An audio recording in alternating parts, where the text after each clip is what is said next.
I've come to realize that when people sense a natural rapport, a feeling of being in sync without being scrutinized, they become more candid.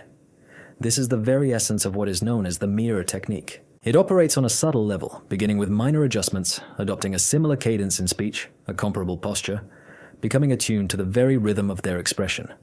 When an individual leans forward, you subtly follow suit. Should they pause, you resist the urge to immediately fill the space, allowing the silence to settle. When you do respond, you might reflect their own phrasing back to them. The objective is not a mechanical imitation, but a state of resonance. In that moment, the conversation sheds the feeling of a guarded negotiation and blossoms into a true connection.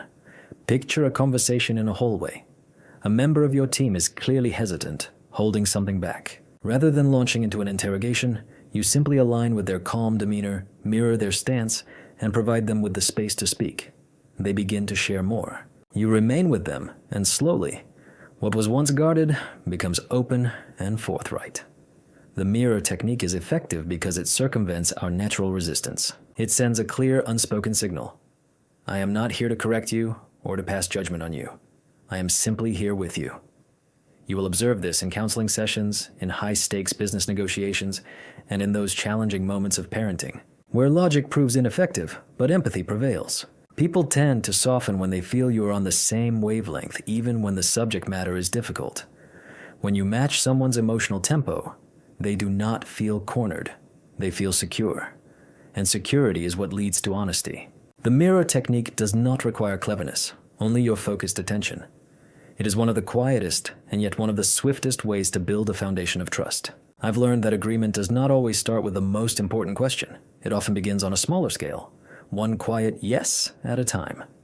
In a shared office kitchen, a team leader might approach a new employee. It is their first week, and they have been noticeably quiet during meetings. Instead of diving straight into feedback, the leader starts with something simple. Hey, did you manage to find the printer yesterday? The new hire nods. Yes. A brief smile is exchanged. And the onboarding videos, they didn't give you any trouble? Another nod. No, everything was smooth. One more step. Would you mind if we caught up for about 5 minutes later this afternoon? Another soft yes, this time with less hesitation. And when they do sit down later to discuss workflow and expectations, there is no defensiveness, only a shared, easy rhythm. The yes ladder operates by creating momentum through a series of agreements. You begin with small, non-threatening questions, things the other person can affirm without effort or concern. Each yes allows the body to relax a little more. It establishes a pattern of accord. By the time you introduce a more significant request, it does not feel like an imposition. It feels like the logical next step in the same direction.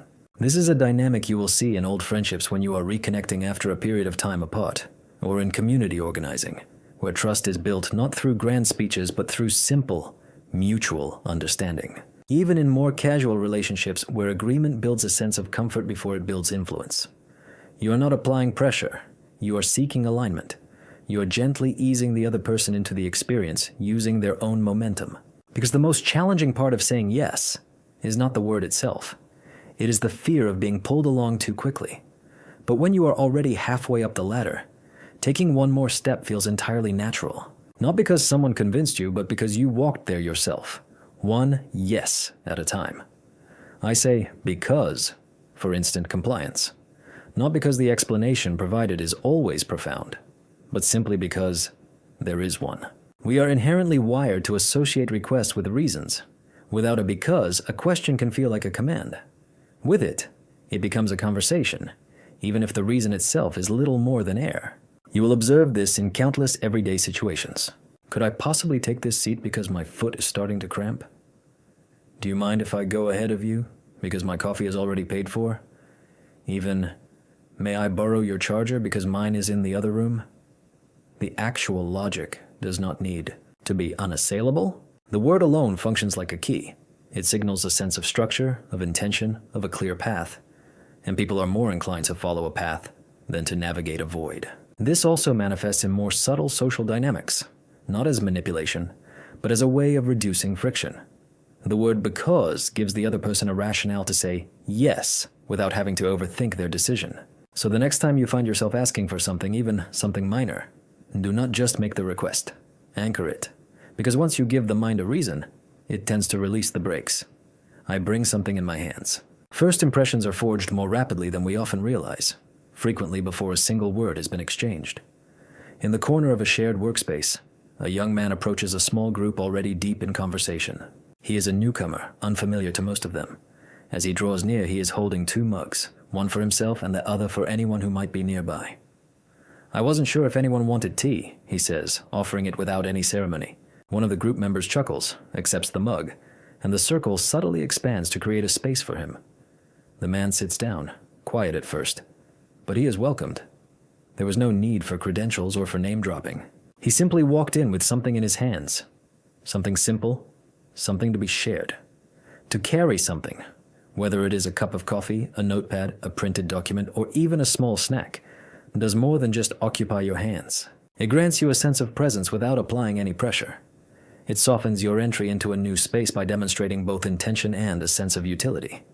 You are not just arriving, you are arriving with something to contribute. In parenting, giving a child something to hold can help to shift their energy in unfamiliar settings. In therapy, a tactile object can ground an anxious client. In networking, offering a piece of gum or passing a pen can sometimes be the most natural way to break the ice. In a leadership role, entering a meeting with materials in hand subtly signals a state of preparedness without you having to say a word. What you carry does not need to be of great importance. It just needs to communicate, "I am here for a reason." Even small items can help to quiet social friction. They give your hands something to do and provide others with something to engage with. And sometimes, that is all it takes to transform an entrance into a welcome. I've learned about the confidence loop. Sometimes people do not need encouragement. They just need a mirror that reflects back to them what they wish they already believed. Outside a crowded cafe, a person hesitates before stepping through the door for an open mic night. They signed up weeks ago, but almost walked right past the building. A stranger holding the door open smiles and says, "Looks like you're right on time." I always enjoy hearing the early performers. There is no pressure in the words, just a small offered assumption of confidence. And by the time they reach the stage, that borrowed belief feels as if it were their own. The confidence loop does not begin with self-belief. It begins with how someone is perceived. When you treat an individual as if they are already capable, they begin to act in that way. And when others respond positively to that behavior, it reinforces the initial belief. The loop tightens, their posture shifts, and the confidence begins to look as though it was there all along.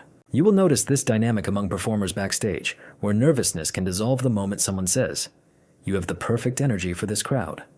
Or in collaborative projects, where a quiet voice finally speaks up after someone else, simply listens as if the words matter. Even with younger siblings or close friends, a small act of recognition can often do more than a wealth of advice. This is not about offering false praise. It is about lending someone your belief, just enough for them to feel it for themselves. Because most people do not need to be reminded of their limitations. They are already keenly aware of those. What they need is for someone to look at them as if they have already made it to the other side. I understand the power of the pause. In a hallway following a community meeting, someone poses a pointed question. Everyone anticipates a swift reply, but the person to whom it is directed remains quiet. They look up, they think, and then they say, slowly, "That is a very good question. Let me think out loud for a moment." The atmosphere in the room shifts. People lean in, not because of what was said, but because of what was not. The silence created a space for something genuine to emerge. The pause is not a sign of hesitation. It is a display of composure.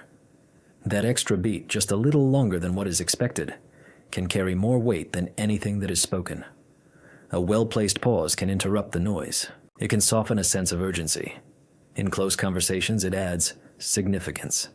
In tense moments, it signals a sense of calm.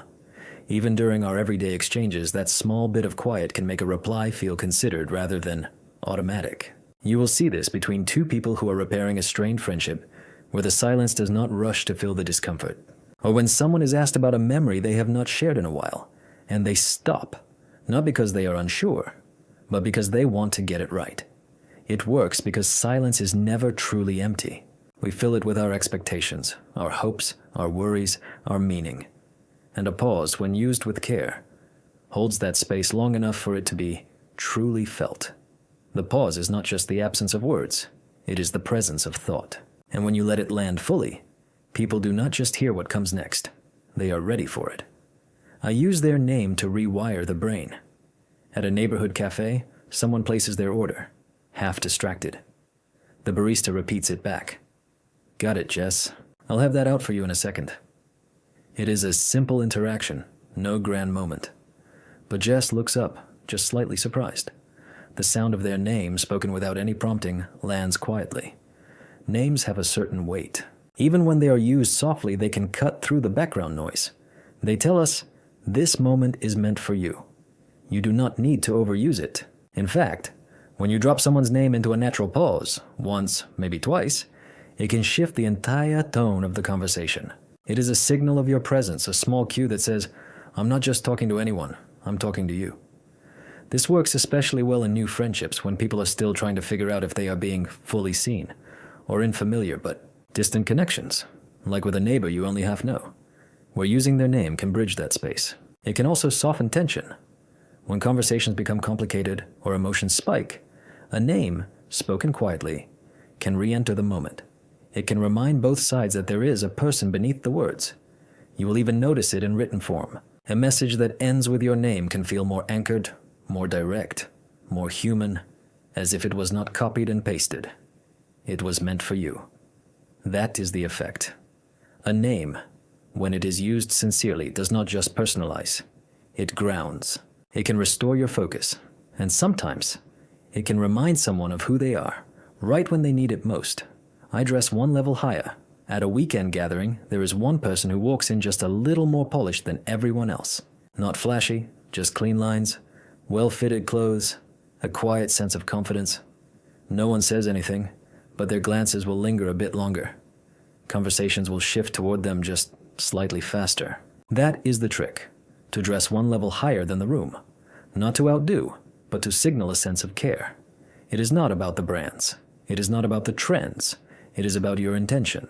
When you show up just a bit more pulled together, people will assume that the rest of you might be too. This can show up at art openings, where the person who is dressed in pressed denim and a crisp collar can draw a sense of curiosity, or during casual dates, where the effort can land far louder than any charm.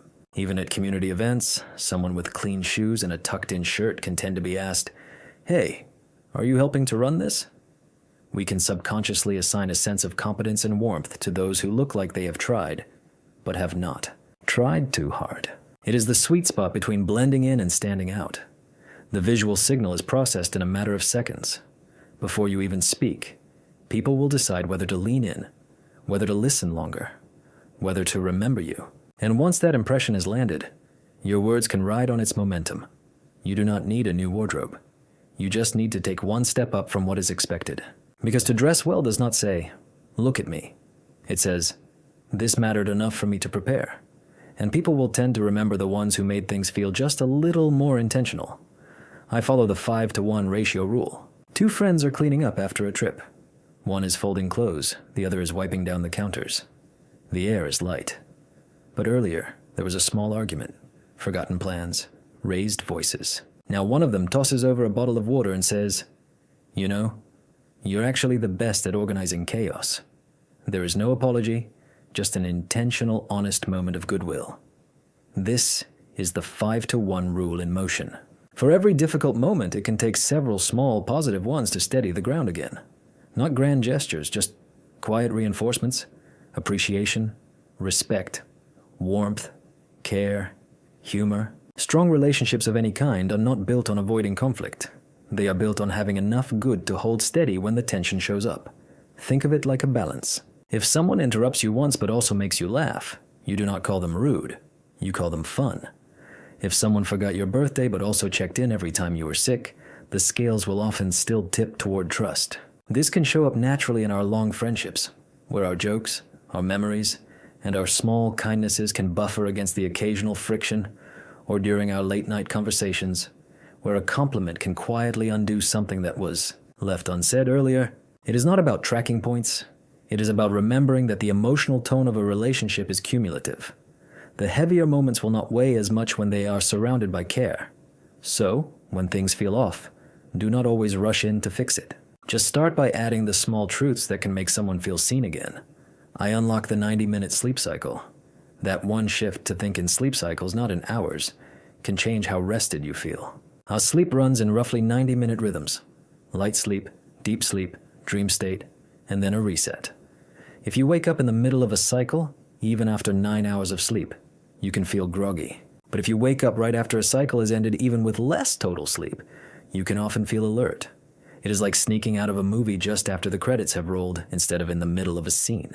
This trick can become second nature for people who have inconsistent schedules, like creatives who will work late and still want to have functional mornings, or travelers who will crash at odd hours and just want to wake up feeling clear-headed. Even during an unexpected nap, 90 minutes can feel like a full reboot when it is timed right. You can try it tonight. Just take the current time, add about 15 minutes to fall asleep, and then count forward in 90-minute blocks. Set your alarm for the end of a full cycle, not for the middle of one. It is not about sleeping longer. It is about waking up smarter. And when you can sync up with your body's natural rhythm, your mornings will stop feeling like interruptions and will start to feel like arrivals. The first word wins. At a small get-together, someone walks in with a plate of snacks and says, "Okay, you've got to hear this story before I lose my nerve." Everyone around the table stops what they are doing. Not because of the story's content, but because of its timing. It came first. It came with a sense of energy. It framed what was to follow. That is the primacy effect. The first thing that is said is not just remembered more. It can shape how everything else is heard. When you start a conversation, the first sentence does more than just introduce the topic. It can direct our attention. It can set the temperature. It can say, "This is the tone we're going with." You'll see this when someone breaks the ice with a strange fact or a disarming question. Suddenly, the entire group can shift. What felt formal can become playful. Or when you are meeting someone new, the first thing they say about a mutual friend can stick with you, even if 10 other things follow. It is not about control. It is about influence. The brain is wired to hold on to the first frame that it's given. Everything after that gets compared to it. That is why people who will begin with a sense of warmth are rarely thought of as being cold, even if they speak bluntly later. Or why a first compliment can anchor a connection, even if the rest of the conversation stumbles a bit. If you want to shape the mood, then shape the beginning. Start with something that is honest, intentional, or curious. Because once the frame has been set, people will tend to see the picture the way that you have painted it, no matter what is added after. The last word lingers. After dinner, the conversation winds down. The dishes are cleared, the chairs scrape, and someone stands to leave. Just before walking out, they turn back and say, "You know, I always feel better after these nights." There is no response needed, no follow-up. But that line can stay with everyone for longer than anything that was said before it. That is the power of the last word. Not just the final thing that is spoken, but the one that can carry out the emotional tone. It does not have to be clever, just intentional. The human mind can give extra weight to what it hears last. It is a simple cognitive tilt. Endings can stick. Whether it is the final moment of a movie or the last message you read before you go to sleep, we can remember how things leave us more than how they meet us. You will see this when someone signs off a call with a quiet "thank you" instead of with small talk, or when a late-night text ends not with a question, but with a sense of reassurance. Those final notes can shape how we hold the whole interaction. It does not have to be deep. Drive safe. I'll think about what you said. This was good. Any of these, if they are said with a sense of care, can anchor the memory. It works because our endings can feel like our conclusions, even if nothing was resolved. And when the last word can carry a sense of warmth, of sincerity, or of perspective, it can reframe what came before it. You do not need to control the conversation. You just need to land it gently. Because long after the talk is over, people will often carry the exit with them more than they will the entry. I smile first and feel it later. While walking through a familiar park, someone passes a neighbor they have not seen in a while. Without thinking, they offer a smile, a quick lift of the face, almost an automatic gesture. The neighbor smiles back, just as reflexively. A few steps later, the person realizes that they actually feel lighter, happier, as if something has shifted within them. They did not smile because they felt good. They felt good because they smiled. The body has the power to shape the mind. It is a subtle but potent connection. When you smile, especially in moments that are tense or uncertain, you do not just express an emotion, you can create one. The muscles in your face send signals upward, and the brain, without overthinking it, will adjust. You will notice this during chance reunions, where someone's smile might start off as awkward and then end up as real, or at crosswalks, where two strangers will lock eyes for a second and exchange that small human acknowledgement. Or even when you catch your own reflection and you half smile back, just to see what happens. It works because the brain will listen to the body. If you change the pattern, the emotion can follow. Not every time, not completely, but enough to tilt the moment forward. This does not mean you have to fake your feelings. It means you can invite them gently, by leading with your body, and by letting your heart catch up if it wants to. So, the next time things feel flat or disconnected, you can start with the smallest of shifts, a soft smile, even just to yourself. You do not have to mean it yet, but sometimes the meaning can come after. I lower my voice to raise their respect. At a local event, a disagreement starts over something small. Who was supposed to bring what? The voices rise slightly, the energy shifts. Then, one person speaks, not loudly, not with any force, but lower, slower, and with a sense of calm. Suddenly, the room will recalibrate, not because of what they said, but because of how they said it. Volume does not equal authority. Presence does. And to lower your voice in moments of tension can signal something that is stronger than dominance. It can signal control. It is not about whispering. It is about resisting the pull to match the noise that is around you. When you drop your tone, others will lean in. When you slow down, others will follow suit. And in that shift, our attention can become our focus. You will notice this in small group conversations, when someone can change the energy, not by taking the spotlight, but by softening their delivery. Or during emotionally charged talks between close friends, when one person will stop pushing and will start to anchor the conversation. It works because we are wired to notice a contrast. A calm voice in a loud space does not fade. It can cut through, not with any aggression, but with a sense of gravity. And it can often surprise people, because we are used to thinking that the louder voice will win. But in many moments, it is the voice that drops, not the one that rises, that can hold the room. So the next time you feel the urge to raise your voice, try lowering it instead. The difference will not be in the decibels. It will be in how people will respond when they realize they do not have to fight to hear you. I nod while I'm asking to create a yes bias. Two friends are standing in front of a food truck, both of them indecisive. One turns to the other and says, "You want to split the sweet potato fries?" and nods as they ask. Without even thinking about it, the other one will nod too. Yeah, sure. It is not pressure. It is a sense of rhythm. When you nod while you are asking a question, it can plant a subtle bias toward an agreement. The body will say yes, and the brain will often follow. This is called the yes bias, and it can show up in the tiniest of places. When someone will gesture in agreement, we can unconsciously mirror it. When a head will tilt forward with a sense of curiosity, we will tilt with it. The body can speak first, and the response can come after. You will notice this in casual decisions, choosing a movie, picking a route, planning a hangout. One person will suggest something, they will nod slightly, and the other person can find themselves saying, "Okay," before they have even weighed the alternatives. This is not mind control, it is a sense of alignment, a small cue that can say, "This is probably safe, this is probably reasonable, this is probably fine." And most of the time, it is. The effect can work best when the question is already leaning toward a yes. You are not trying to convince, you are just clearing the friction. It can also work when you are helping someone through a moment of hesitation, like by offering some gentle encouragement. Want to give it a try?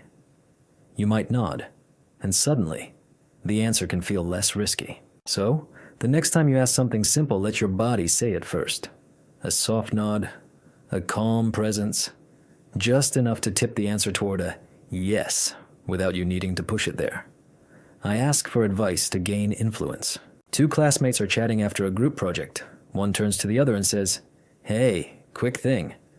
How would you have handled the part where the plan almost fell apart?" There is no ego, no setup, just a sincere ask. And just like that, the dynamic can shift.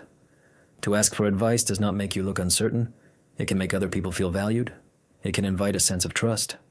And surprisingly, it can often lead to a greater sense of influence, not less. That is because when someone gives you advice, they can unconsciously commit to your success. They can start to root for the outcome that they have helped to shape.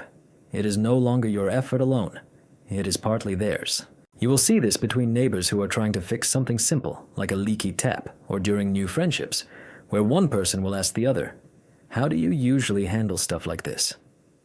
The act of asking can say, I trust your judgment, and that is rarely ignored. It is not flattery, it is a connection. And it can flip the script because most people will expect our influence to come from our confidence. But our influence can often grow from our humility. And the beautiful part is, you do not even have to take the advice. Just to ask can invite someone into your thought process, and that is where the alignment can start. So, if you want to open someone up, you can skip the pitch.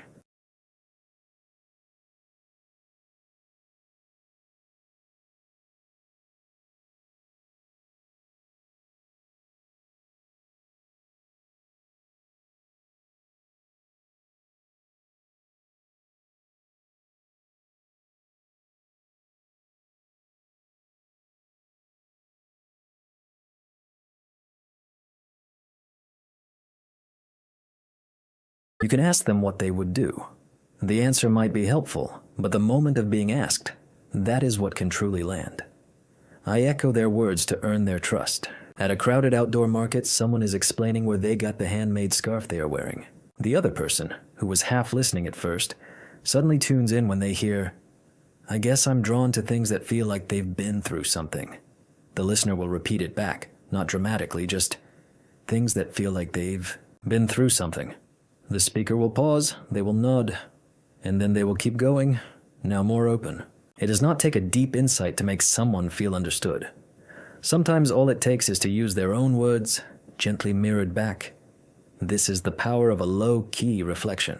Not an imitation, not an interruption, just to echo a key phrase from someone's sentence.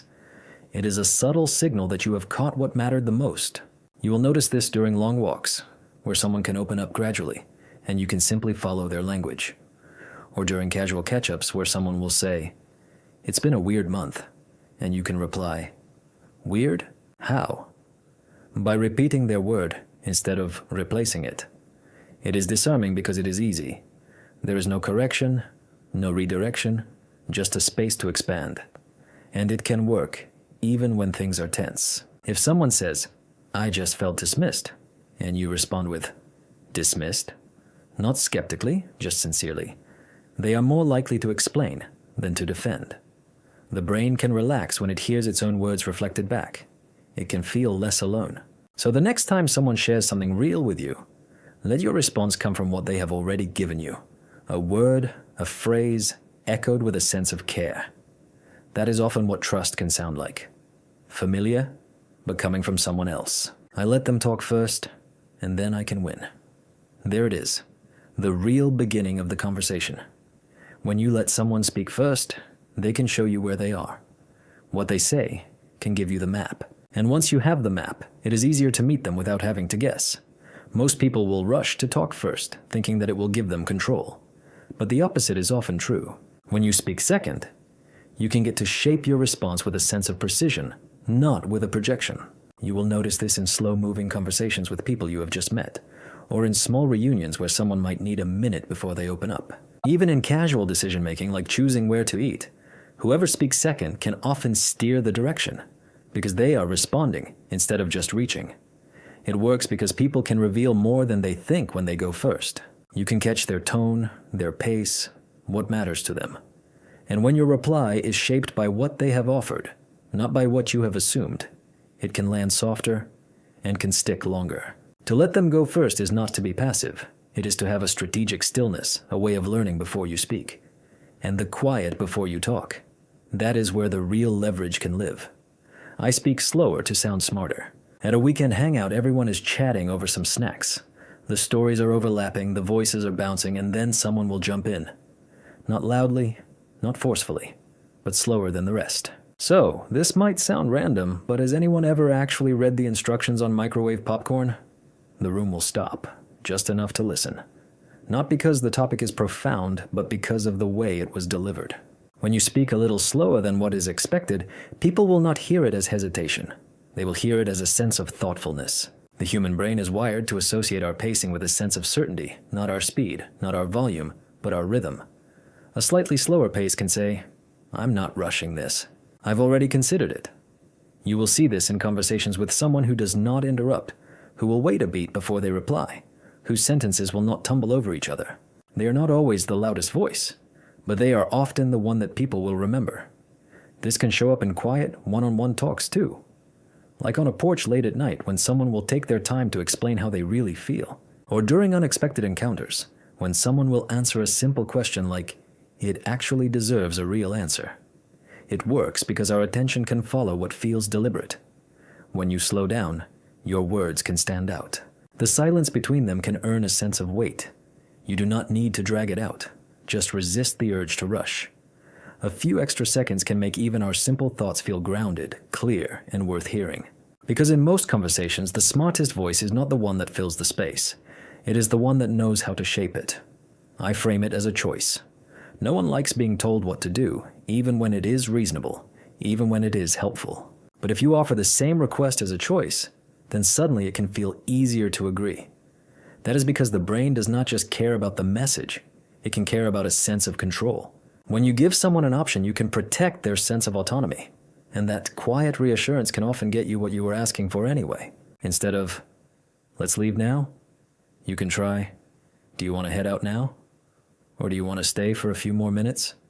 Not, "You need to calm down," but, "Do you want to take a breath?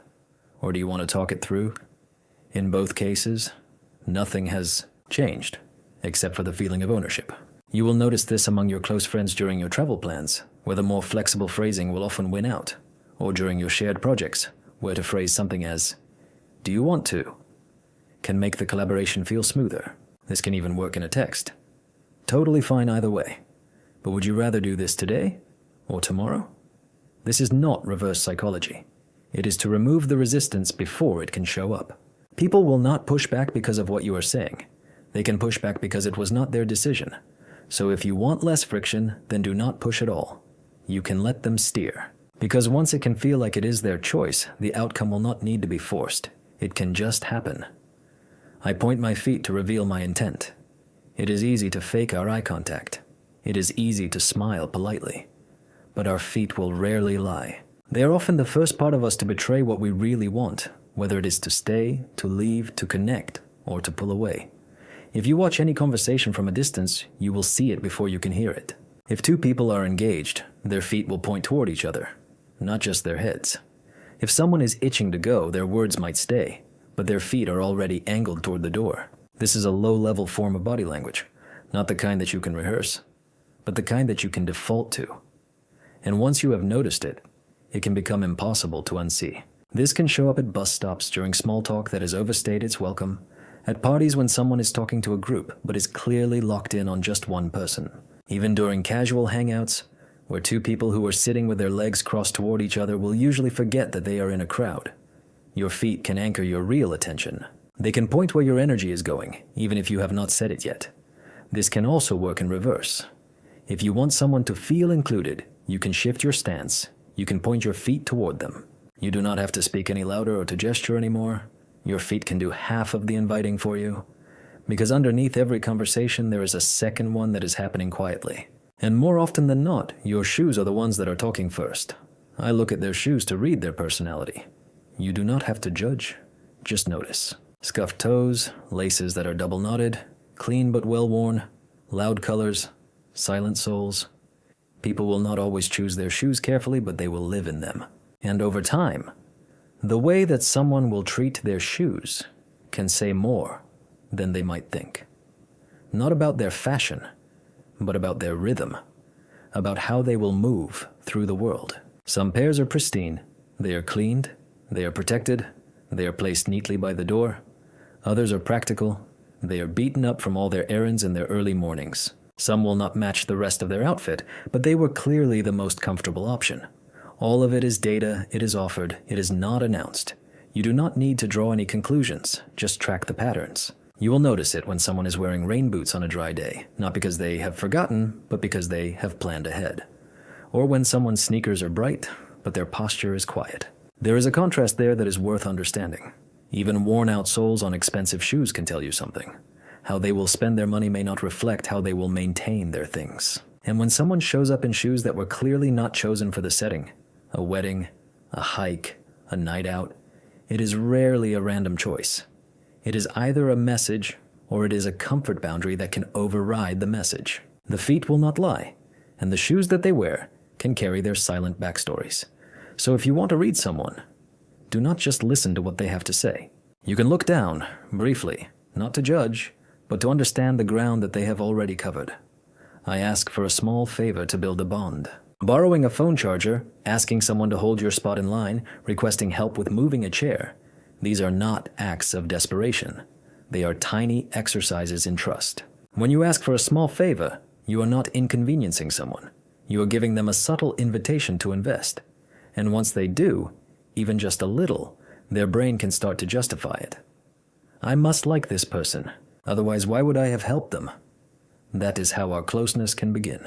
Not through the big moments, but through the small asks that can quietly imply, I trust you. This is called the Ben Franklin effect, but you do not need to know the name to feel the effect. You will see this when new neighbors will settle in and they will ask you where the recycling goes. Or when two people who barely know each other will walk into a crowded room and one will whisper, "Can you save me a seat?" This works because our effort can reshape our perception. We are wired to assume that our actions will mean something. So, to do a small act of kindness can rewire how we feel about the person that we have done it for. The trick is not manipulation, it is a form of vulnerability. You are not trying to prove that you are useful. You are proving that you are willing to ask. And that is often what can turn a sense of politeness into a real connection. So the next time you want to build some rapport, do not just offer to help. You can ask for it, just a little. Because people can bond faster when they feel like they are needed, not just when they are admired. I use silence to own my space. A story has just ended. People are waiting for a reaction. The speaker will stay quiet, not awkwardly, just for long enough that the room can settle around them. There's no apology, no rush, just a sense of space. And in that space, something can shift. People will adjust. The quiet is not tension, it is a sense of presence. Silence, when it is held with a sense of intention, is not empty. It is a form of structure. And those who can sit with it, especially when everyone else is trying to fill it, can often end up owning the room, without ever having to raise their voice. This can show up in slow conversations, where someone will reply after a beat instead of instantly, or during group moments, where a pause before you speak can make your words feel more deliberate. This is not about power. It is about a sense of rhythm. You do not have to fight for your airtime if you can show that you are not in a hurry to fill it. You will notice this most in social situations where the pace is frantic, where the first person who does not rush is the one that everyone will start to watch. Not because they have demanded it, but because our silence can draw our attention more than our noise ever could. We can assume that the people who will leave a space are not stalling. They are thinking. And when their words do arrive, they can land differently. So the next time you are tempted to fill the gap, you can wait. You can let the moment breathe. You can let others come to you. Because our silence is not the absence of our speech. It is a signal that something real is about to be said. I show my palms to gain trust. In the middle of a conversation, someone will gesture with an open hand.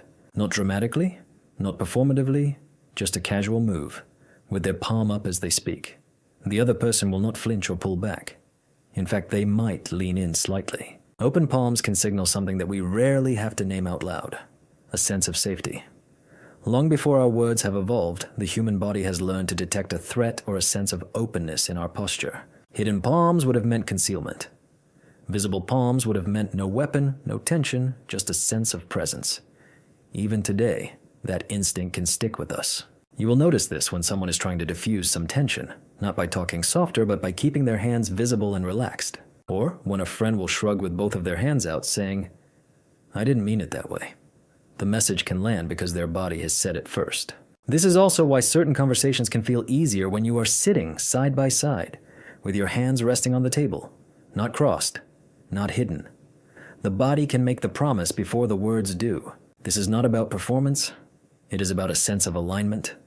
When what you say and how you physically show up can match, people will believe you without you needing to be convinced. So if you want to build some trust quickly, quietly, do not just say the right thing. You can let your hands stay where they can be seen, not in an act of surrender, but in a display of sincerity. Because when the body can speak the truth first, the mind will tend to follow. I compliment them behind their back. You mention offhand that someone has handled a weird situation with a surprising sense of calm, not to them, but to someone else. And you do not make a show of it, you just say it and then you move on. A day later, they are warmer with you, a little more open. Maybe they do not even know why. Because our compliments, when they are given quietly and indirectly, do not lose their power. They can multiply it. When you say something kind behind someone's back, it can often find its way back to them. Not always in full, not always immediately, but people will talk. And when they discover that you have spoken well of them without you needing any credit, it can land much harder. That is because the absence of any performance can make the compliment feel real. You will see this in your friend groups, where someone will casually say that someone else is always solid in a crisis, and it can circle back like a delayed note. Or between your neighbors, when one will say to another, "She's the kind of person who will check on you when no one else will." The impact is not just in what is heard, it is in what is inferred. If you have spoken kindly when they were not around, then you probably see them with a sense of generosity when they are. This is not manipulation.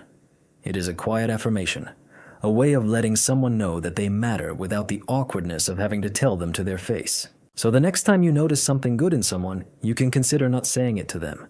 You can say it nearby. You can say it sincerely. You can say it when there is nothing in it for you.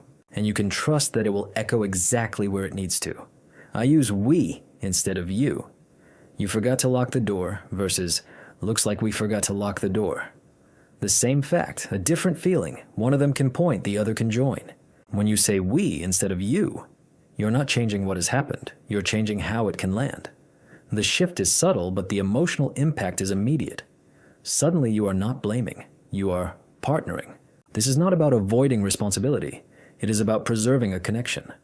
Because even our small phrases can make someone feel either isolated or included. And we is one of the quickest ways to move toward a sense of inclusion. You will hear this between friends who are trying to sort out a miscommunication.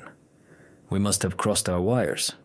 Can feel much lighter than, "You didn't say that." Or when you are making group decisions. "Should we head out?" Can carry more warmth than, "Are you ready to go?" This can also show up in our apologies. "We didn't handle that right." Can soften the ground. Even if one person has played a bigger role, the shared framing can build a sense of trust. The we language can signal a sense of unity, especially in those moments that could become tense. And when people can feel like you're on their side, they will stop defending and they will start to listen. So the next time something small goes sideways, do not assign the spotlight. You can share it. You can use we, not to blur the truth, but to hold it gently. Because the goal is not to be right. It is to stay close. I break the script to control the moment. "Hi, how are you?" "Good, you?" "Good." That is the default, a loop. Nobody is thinking. Everyone is just responding until someone breaks it. "Hi, how are you?" I once saw someone rescue a duck from a fountain with a traffic cone. Now, the moment is real. To break the script means to step out of the expected rhythm. Not to confuse, but to wake things up.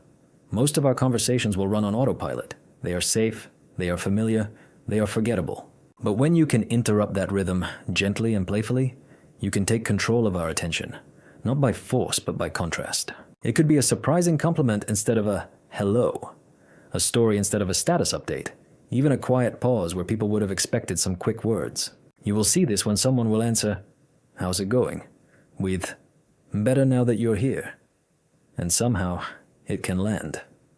Or when a guest at a gathering will offer to help wash the dishes instead of waiting to be entertained. People will notice, because the rhythm has changed. This works because the brain is wired to notice the unexpected. Our patterns can make us tune out. Our surprises can make us present. This does not mean you have to be random. It means you have to be awake. To choose to play instead of to perform, to redirect the moment not with any volume, but with a sense of novelty. So the next time you feel a moment that is slipping into a default, you can change one line. You can tilt the rhythm, you can be just unexpected enough to make someone remember that it has happened. Because whoever breaks the script can write the next line. I mirror their breathing to calm them. Sometimes our words are not the thing that can help. Someone is anxious, they are agitated, or they are just on the edge, and our advice will not land. But our presence might. Not by saying the right thing, but by breathing in the right way. When you quietly match someone's breathing, your body can say, "I'm here, I'm with you." And once you are in sync, you can slowly slow down your own breath by guiding theirs without you needing to speak. You do not have to announce it. You do not have to force it. You just have to breathe in a steady, quiet, grounded way, and something in them can often soften to meet you. You will notice this in our shared silences, when we are sitting together on a park bench after some bad news, when we are standing side by side in a kitchen after an argument, or when we are waiting out a moment that does not need to be fixed, just to be held. This works because our nervous system is social. We can mirror each other without even realizing it. So, when you can give someone a slower rhythm to match, their body will often follow without them having to try. This is not about control, it is about a connection. To match our breath is not a tactic, it is a gesture, a way of saying, you're not alone in this moment. So the next time someone seems to be overwhelmed, do not rush in to comfort them with your words. Just pause, sit near them, match their breath, let yours settle, and you can trust that sometimes our calm is something that we can pass on to another person. Not by explaining it, but by living it beside them. I give the gift first. You show up with their favorite drink. Nothing big, nothing flashy, just a small thing that they did not ask for. They will say, you didn't have to. You will say, I know. But something will shift. To give first can change the entire tone of a relationship. It can rewrite the atmosphere before any words have even been exchanged. We are used to our transactions, to our scorekeeping. Even when we do not mean to, a part of us will tally up the effort. But when someone will give without asking for anything in return, it can scramble that system in the best of ways. It does not have to be a gift. It can be a favor, a seat, a saved slice of dessert, a message that is sent just to say, hey, this made me think of you. You will notice how differently people will respond when you show up having already done something kind. The walls can come down. The conversations can feel easier. People can become more open because they have already been met with a sense of care. This works because our generosity, especially when it is not explained, can tell people that they matter. Not as a reward, not as a response, but as a choice. This does not mean you have to overextend yourself. It means you can lead with a sense of warmth by giving a moment of kindness without you waiting to see if it will be returned. Because once someone can feel gifted, not obligated, they can start to see the space between you as being safe. And from there, the rest can get easier. I use the spotlight effect to own a room. In most rooms, everyone will think that they are being watched, not because they are, but because the brain will quietly insist on it. This is the spotlight effect. The tendency to overestimate how much others will notice our actions, our appearance, or our mistakes. That stain that you keep adjusting your sleeve to cover, the stumble that you made while you were walking in, you might obsess over it for hours, but the chances are, no one else has even registered it. And that is the trick. While you might feel like you are the center of attention, so does everyone else. Most people are so consumed with their own self-awareness that they will barely have the time to fully focus on yours. But here is where it can flip. If your brain already believes that you are being seen, you can use that illusion as a form of leverage. Not by trying to be perfect, but by showing a sense of ease in the moment. The people who can seem the most confident are often not the most polished or the most practiced. They are just the ones who are not scrambling to hide. They will accept the light that is already there, and they will stand in it without any apology.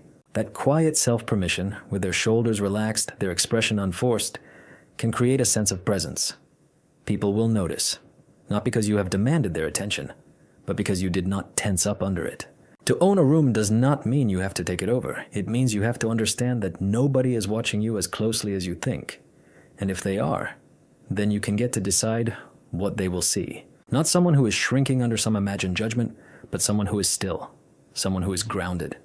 So the next time that invisible spotlight turns toward you, do not rush to move out of it. You can stay exactly where you are. You can let the moment settle, and you can realize that to be seen is not the threat. It is the opportunity. I let them finish their sentence. There is a kind of interruption that does not feel loud. It can happen when someone will think that they know where you are going, and they will jump in to finish your thought. They might get it right, they might be trying to help, but it can still take something away. It is not the words, it is the space. The small space that you needed to arrive at the idea yourself. To let someone finish their sentence is not about being polite. It is about giving them the room to fully land. There's a sense of trust in the pause. It can show that you are not rushing to respond or to prove that you understand. You are letting them shape the moment before you add anything to it. You will notice this most in our slow conversations.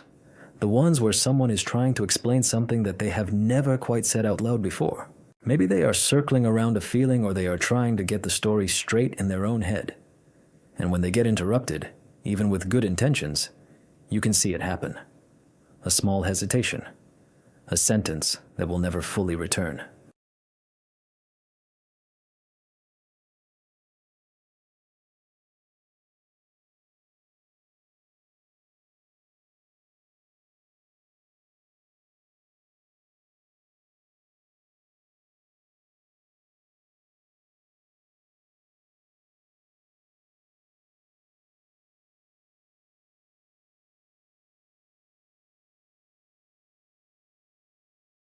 To let them finish does not just make them feel heard, it can help them to hear themselves.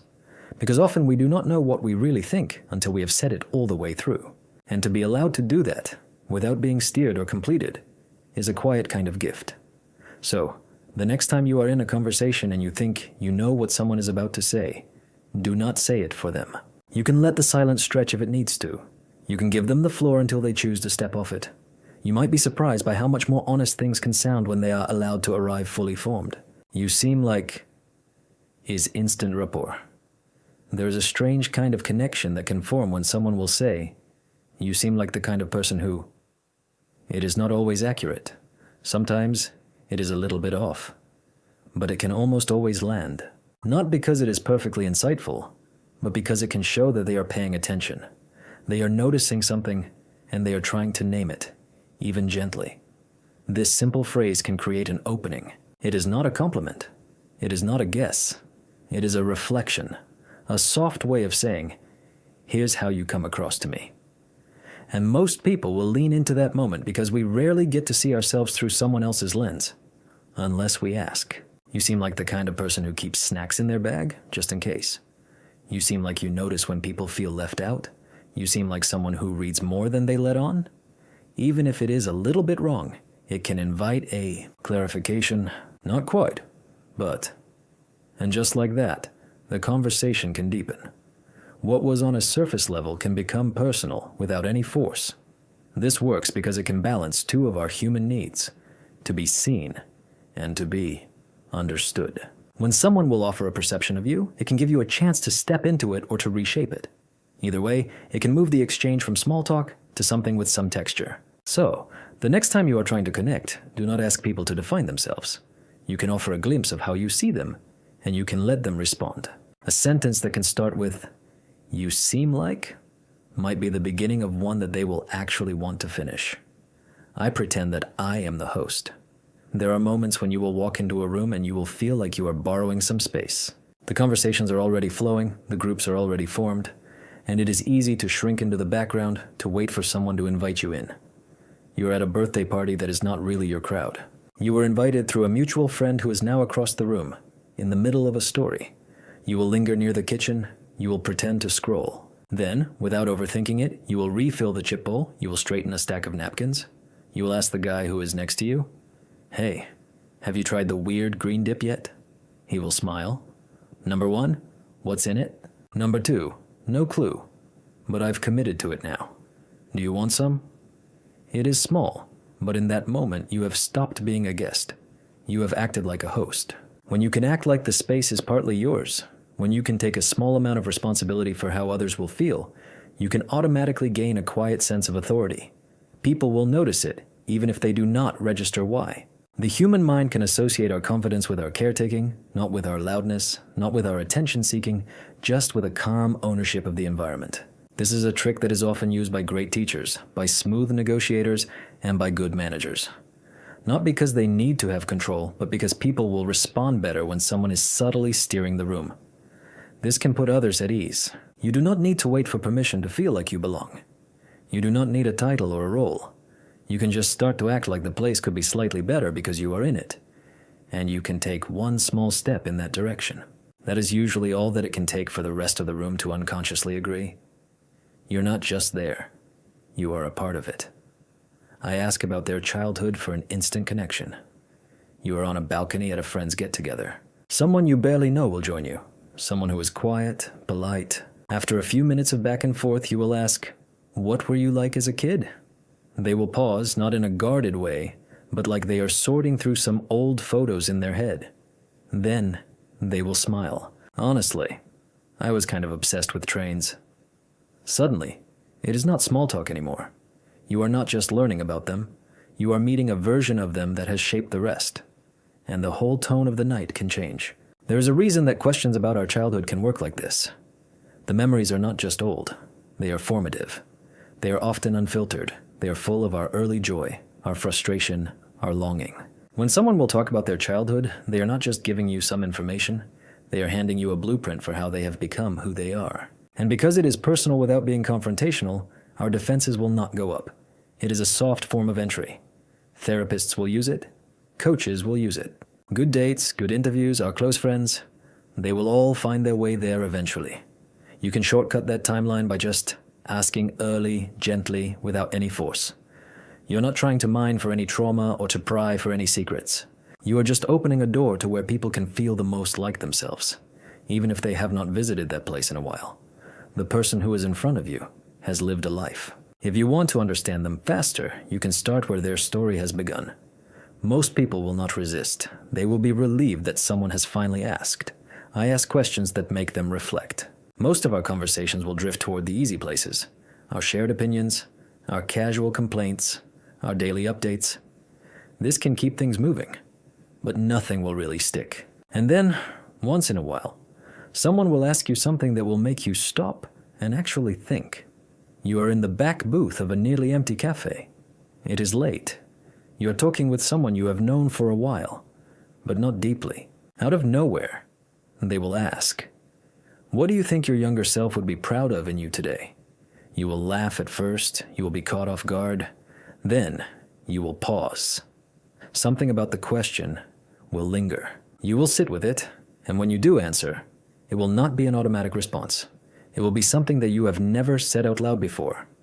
That is the shift from a routine to a reflection. And when a question can do that, the dynamic between two people can change completely. The brain is wired to follow our patterns.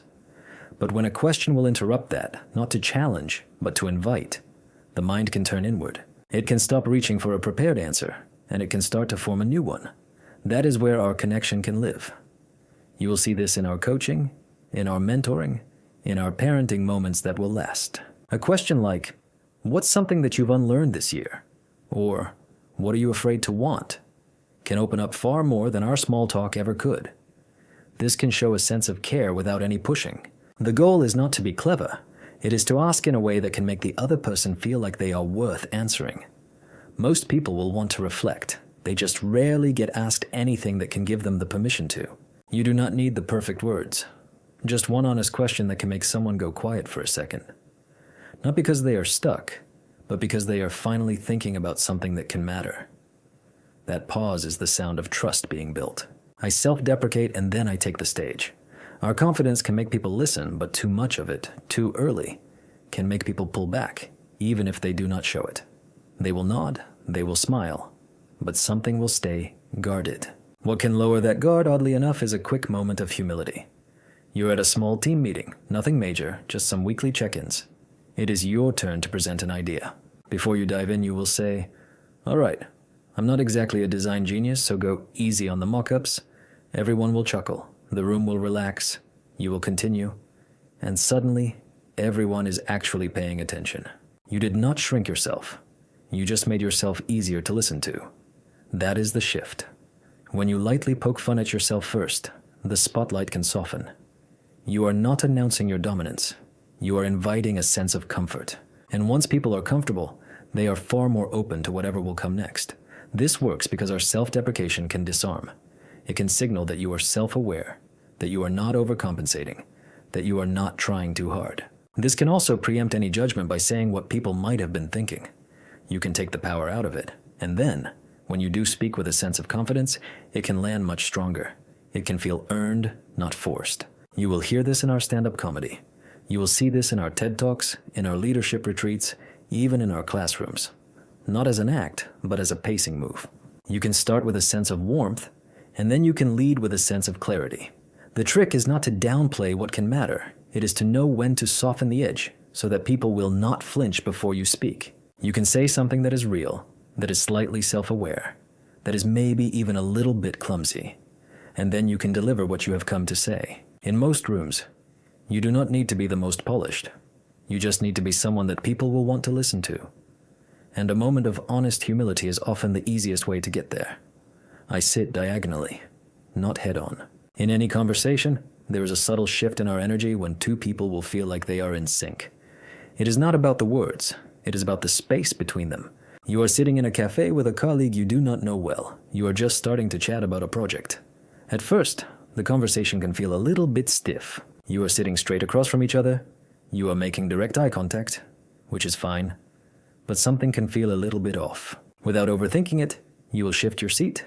You will turn your body just slightly to the side, so that you are more at a diagonal than you are directly head-on. The difference is immediate. They will shift too without even realizing it by mirroring your angle. Suddenly, the flow can feel much smoother. You are no longer like opponents across the table, but you are like two people who are comfortably in the same space, who are sharing your ideas without the pressure of having to face each other directly. That is the beauty of sitting diagonally. The mind can perceive a direct confrontation as being more intense, even if the conversation is not tense. It is a subconscious barrier. But by positioning yourself at a slight angle, you can reduce that feeling by making the conversation feel more relaxed. This can signal to the brain that there is no threat. This is not a face-off, but it is a collaboration. You will notice this in our interviews, in our therapy sessions, even in our casual hangouts. When someone will sit across from you, but at an angle, it can be less intimidating. It can be more open, and the other person will usually feel more at ease. As a result, it is a small shift, but it can make a big difference in how people will connect. You do not need to force any comfort. You can just adjust the angle, and you can let the conversation settle into a more natural rhythm. I say their name at our goodbye. The end of an interaction is often more important than the beginning. People will remember the last thing that you say and how you can make them feel right before they will walk away, which can leave a lasting impression. It is a quiet evening, and you are wrapping up a casual dinner with a coworker. You have been talking for a couple of hours about everything and nothing. The evening is winding down, and you will stand to leave. As you step toward the door, you will say, "All right, thanks for dinner, Emily. It was great to see you." As soon as you have used her name, the moment can shift. She will look up, she will smile a little bit wider, and she will give you a warmer goodbye. It is like you have brought the connection full circle by anchoring it with something personal.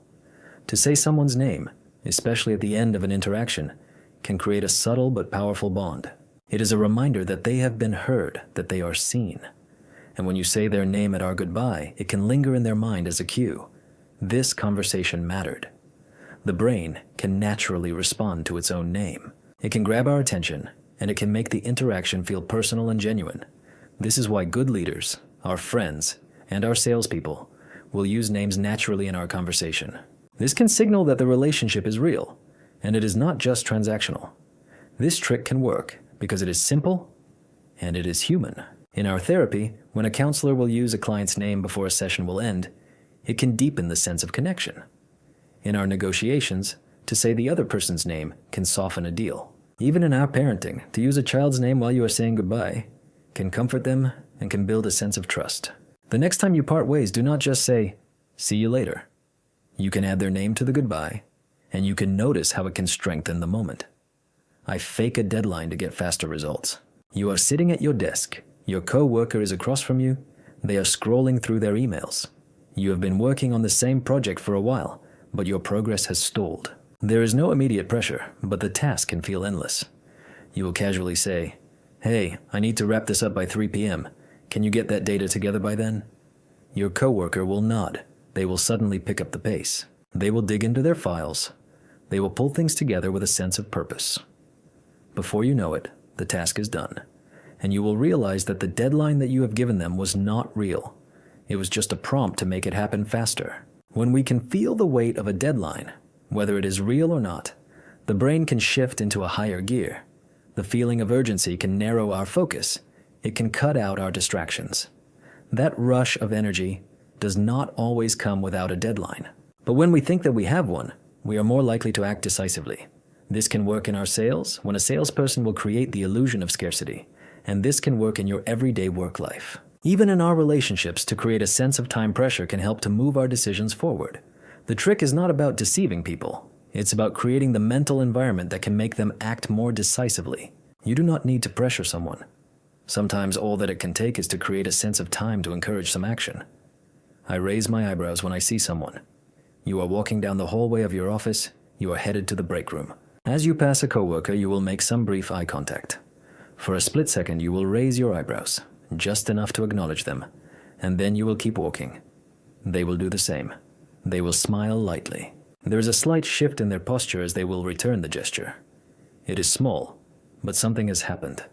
Without you saying a word, you have both just shared a moment.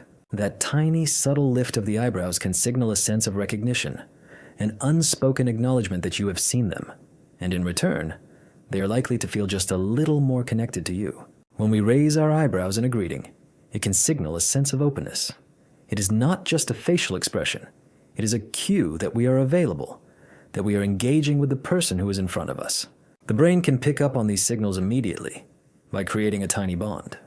This is the same reason why a smile can make someone feel welcomed. But the raised eyebrow can take it a step further. It is not just a sense of warmth, it is a sense of recognition. This can work in all sorts of social settings. In our sales, a well-timed eyebrow raise can make a customer feel noticed and valued, even without any words. In our therapy, a therapist might use the gesture to show that they are actively listening. Even in our personal relationships, this can help to make people feel seen in a meaningful way. You do not have to say anything to make someone feel acknowledged. Sometimes a simple eyebrow raise can create an instant connection by giving the other person the unspoken message, I see you, and I'm here. I use scarcity. Only a few people know this. You're sitting at a coffee shop. You're chatting with a friend about the latest trends in tech. They are intrigued by a new app that you have been using, something that is making some waves but is still a bit under the radar. As they ask you how it works, you will lean in slightly. You will lower your voice just enough to make it feel like you are letting them in on a secret. Well, only a few people know about this app right now. It's still kind of exclusive, but it's going to be huge. Their eyes will widen a little. They are suddenly more engaged. It is like you have just given them access to something special, and their interest will skyrocket.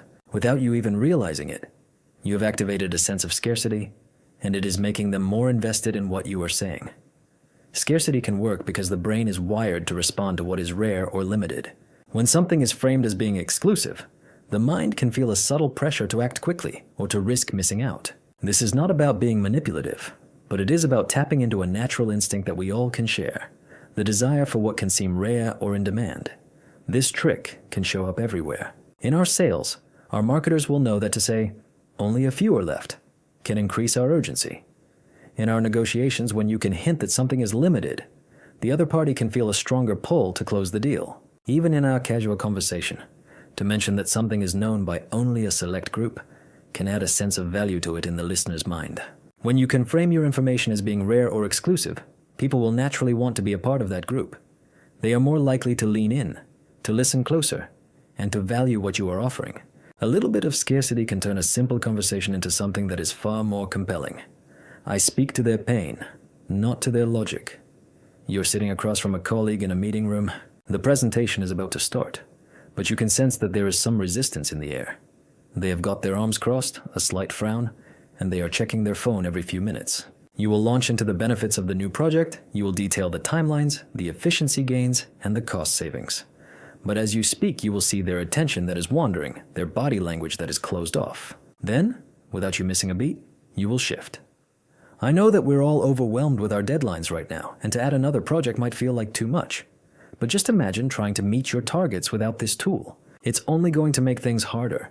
The frustration of not having it will just pile up and we'll all be scrambling at the last minute. Suddenly their posture will soften. They will stop scrolling. They will look at you. You have just spoken to their pain, not to their logic. People will make their decisions based on their emotions, not on their logic. The brain can respond faster to our feelings of discomfort, of fear, or of frustration than it can to our rational arguments. When you can speak to the pain, to the immediate concerns and the frustrations, it can shift the mindset. They will stop thinking about the numbers, and they will start to think about how the situation will affect them. This technique can work in our sales when you can focus on what is at stake for the customer. In our negotiations, when you can highlight what could be lost, and even in our relationships, when you can acknowledge a person's struggles rather than just presenting the facts. The next time you need someone's attention or their action, You can speak to what they will feel, not just to what they will think. The emotional response is what can drive our change. I confess first and then I ask. You are sitting in the living room of a friend's apartment. You are catching up on life. The evening is casual, but there is something that you need from them, a favor that you have been reluctant to ask. Instead of jumping right into it, you will look at them and you will say, I feel a little bit embarrassed to say this, but I need to be upfront. I've been falling behind on some things lately, and I could really use your help. They will look at you with a more understanding expression. They will listen closely, not as an obligation, but because you have been honest about your own difficulty. Then you will add, so, I was hoping that you might have some time to give me a hand with this. What is different now is the openness in the conversation. You have acknowledged your own challenge before you have made the request. It is not just about what you need, it is about how you have presented it.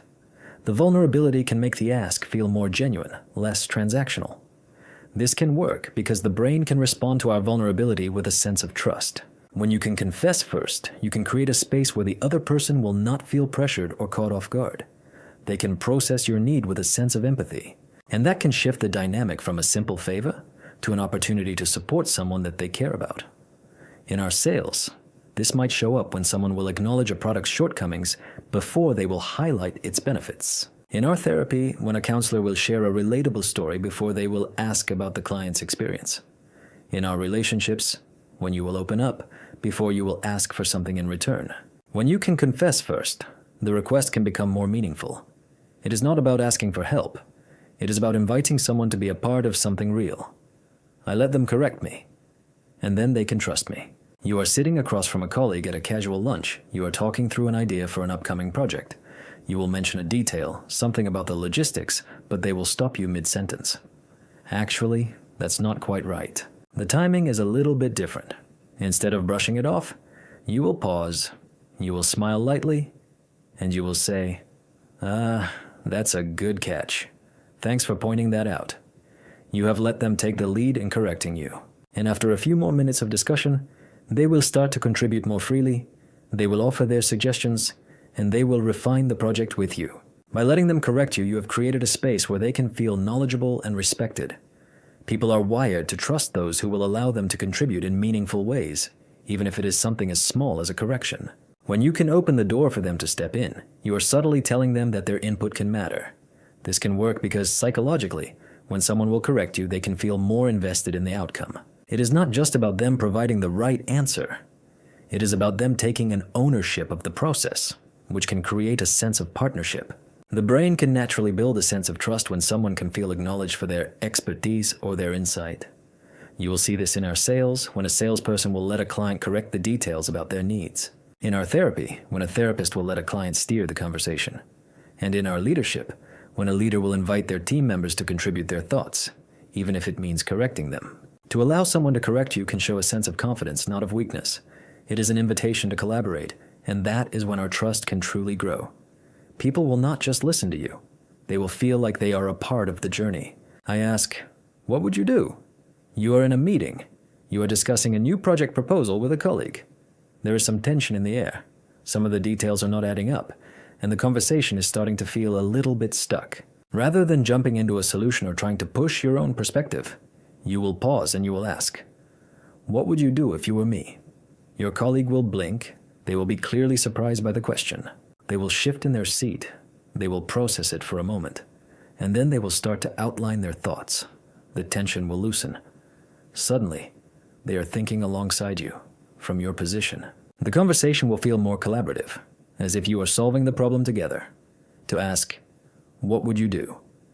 Can work, because it can flip the usual dynamic. Instead of positioning yourself as the one who needs some help, you can put the other person in a position of responsibility, but not in a way that can feel like pressure. It is subtle, but it can invite them to offer something that is more thoughtful, that is more empathetic, because now they are not just offering some advice, they are reflecting on what they would do in the same shoes. This approach can create a deeper connection, and it can help people to feel more invested in the solution.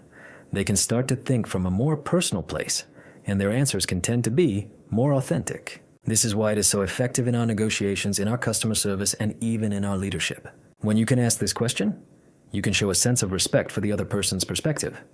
and you can invite them to be a part of the solution. It is not about getting the right answer from them. It is about engaging them in a way that can open up a real sense of collaboration.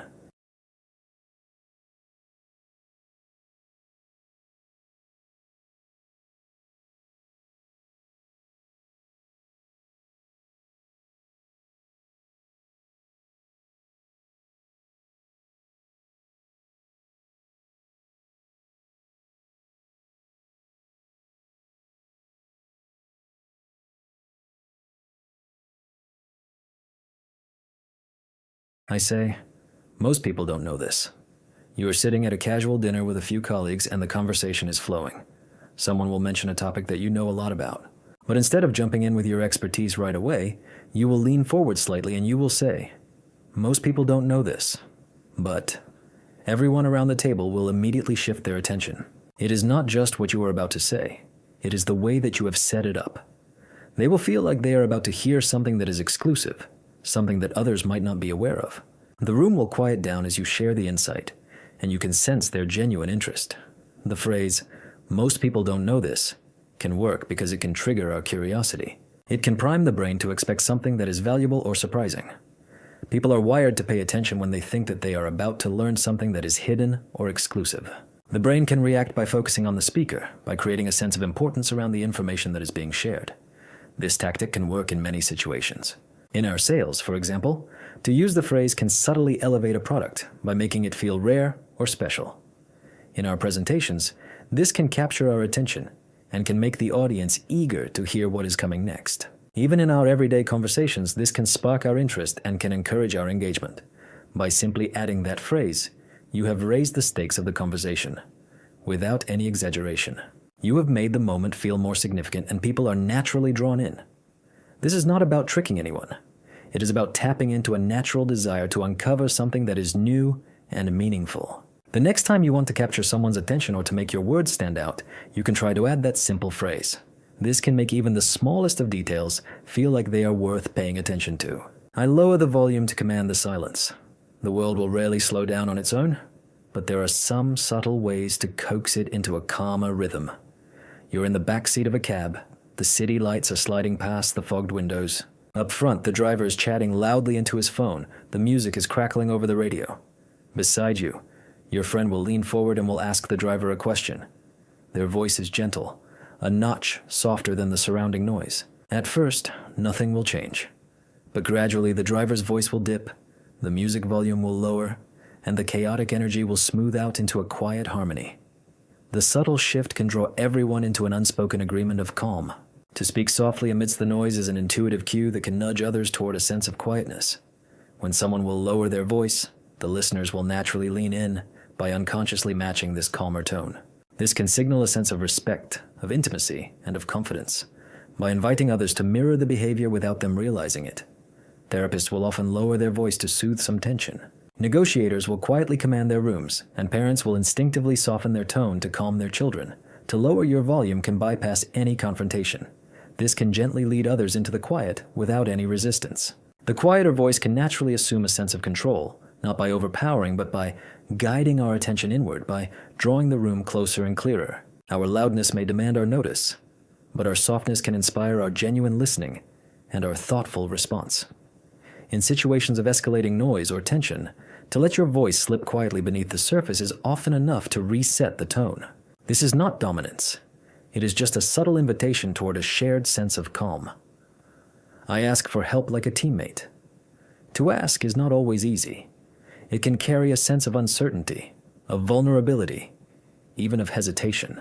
But the way that we can ask can shape our responses more than the request itself. You are in a small coffee shop. You are tucked at a corner table. Your laptop is open. The screen is softly glowing. Across from you, a coworker is sitting. Their papers are spread out between you both. She will pause, she will hesitate, and then she will gently lean forward. "Hey, I'm hitting a wall with these numbers," she will murmur calmly by gesturing toward the page. "Could we take a quick look at them together?" Her tone is easy. It is warm. It is less of a request. It is more of an invitation to collaborate. Without any pause, you will shift closer. You will examine the sheets side by side. Almost instinctively, you are engaged. You are invested. You are not merely assisting. You are joining in. Moments later, the solutions will start to take shape. They will be quietly forged by a subtle shift in her approach. The subtle effectiveness can come from how our minds will perceive our teamwork. When we are asked as a teammate rather than just as a helper, people will instinctively respond with a sense of openness and of cooperation. The request can become inclusive, it can dissolve any resistance, and it can activate a sense of shared responsibility. Therapists will often encourage a sense of collaboration rather than just giving their advice outright. Skilled salespeople will frame their conversations as mutual explorations. Parents will suggest their teamwork to motivate their children, and negotiators will use an inclusive language to foster a sense of partnership rather than one of opposition. To approach others as our teammates can remove the pressure, and it can create a quiet sense of confidence. This can shift a request into a shared purpose by replacing any reluctance with a genuine sense of engagement. In our daily interactions, to frame your need as a common goal can gently shift our dynamics. This is not persuasion or manipulation. It is simply to open a door to a genuine sense of partnership. I pause before I answer to show my authority. Our confidence is not always about speaking first or the loudest. Often our quiet moments can say much more.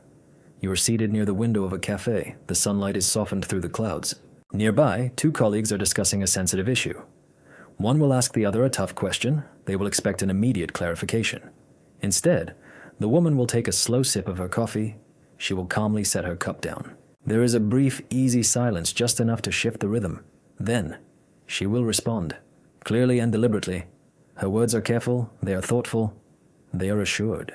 Without her raising her voice, she has quietly taken a command of the interaction. The atmosphere around their table will subtly change. Her opinion will now hold more weight. Her perspective will be more considered. That small pause before you answer can communicate a calm and quiet sense of authority. This can signal that you will value a thoughtful reflection over a hurried reaction by subtly demonstrating a sense of confidence and of composure. When you will pause thoughtfully, the listeners will intuitively perceive your response as being more deliberate, more measured, and more credible. Therapists will often use their quiet pauses to allow their clients a space for a deeper thought.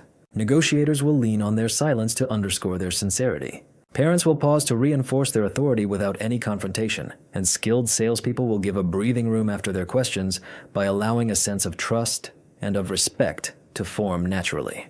This brief silence can help to frame your thoughts clearly by amplifying the value of what will follow. This can show that you are comfortable enough to hold a moment's uncertainty by letting your authority quietly assert itself through a steady sense of composure, rather than through any hurried words. In our everyday interactions, our silence is not emptiness. It is a gentle space. It is carefully created. It is quietly reinforcing your presence and your credibility, without you ever needing to raise your voice. I act like I already belong. Our comfort and our belonging will not come from us waiting to be welcomed. They will often begin quietly, within us. The sunlight will drape warmly through the bookstore cafe window. It will brush across the polished tables and the neatly stacked novels. At a corner booth, a woman will quietly settle into her seat. She will place her bag down with an easy sense of assurance. Nearby, an informal book club will gather. Their members will shift comfortably in their conversation. Without any hesitation, she will gently lean into their dialogue by seamlessly adding her thoughts about the novel that they have opened. There is no introduction, no anxious apology, just the natural cadence of someone who already will fit. After a momentary pause, the circle will widen. Their chairs will subtly shift slightly outward. Their words will be warmly inclusive. In a matter of minutes, she will be indistinguishable from the rest, a part of the gentle hum of our shared connection. This subtle ease can work because our belonging is not always granted. It is often recognized. When you can carry yourself as though you already belong, you can quietly signal a sense of confidence and of assurance.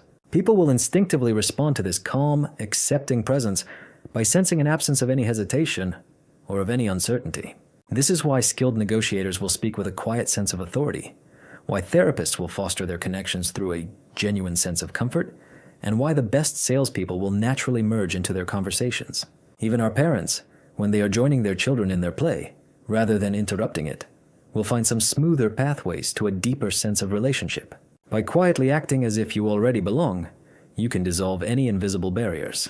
People will respond to your comfort as a form of permission by inviting you into their spaces effortlessly, almost unconsciously.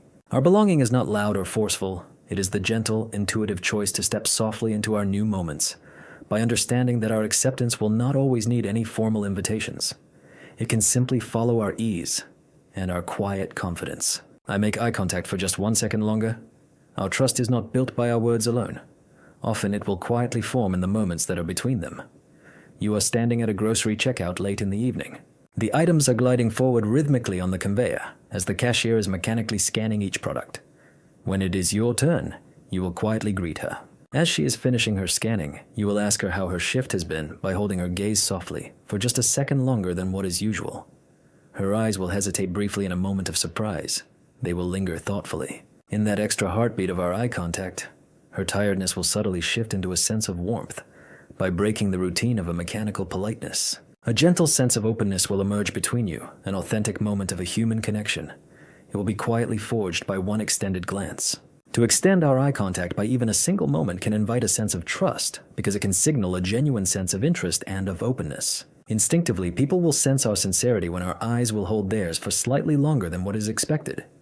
Therapists will use this subtle pause to encourage a sense of openness by gently signaling that they are fully present. Salespeople will harness this naturally to create an instant sense of rapport. Negotiators will quietly build their trust, and parents will reassure their children with a steady, meaningful form of eye contact. This simple gesture can foster an atmosphere of understanding and of respect by enhancing every interaction without any words. To hold someone's gaze for a bit longer is not about a sense of dominance or of power. It is a quiet affirmation.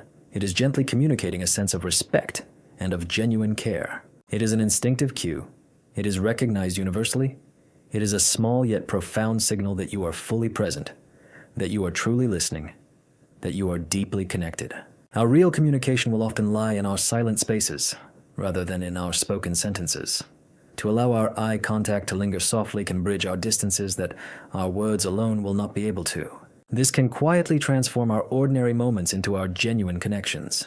I use anchoring. I mention a big number first. Our perception can shape our reality, quietly, often in ways that we will hardly notice. You are at your neighborhood cafe. The mid-morning sunlight is warming the space gently. At a table nearby, two friends are discussing their holiday plans. One friend will lean forward thoughtfully. They will mention how the flights to their destination were initially priced at around $1,200. The other friend's eyes will widen slightly at the mention of this figure. A brief pause will hang softly between them. Then calmly, she will add that she had recently seen some tickets for about $500. Instantly, the atmosphere will shift.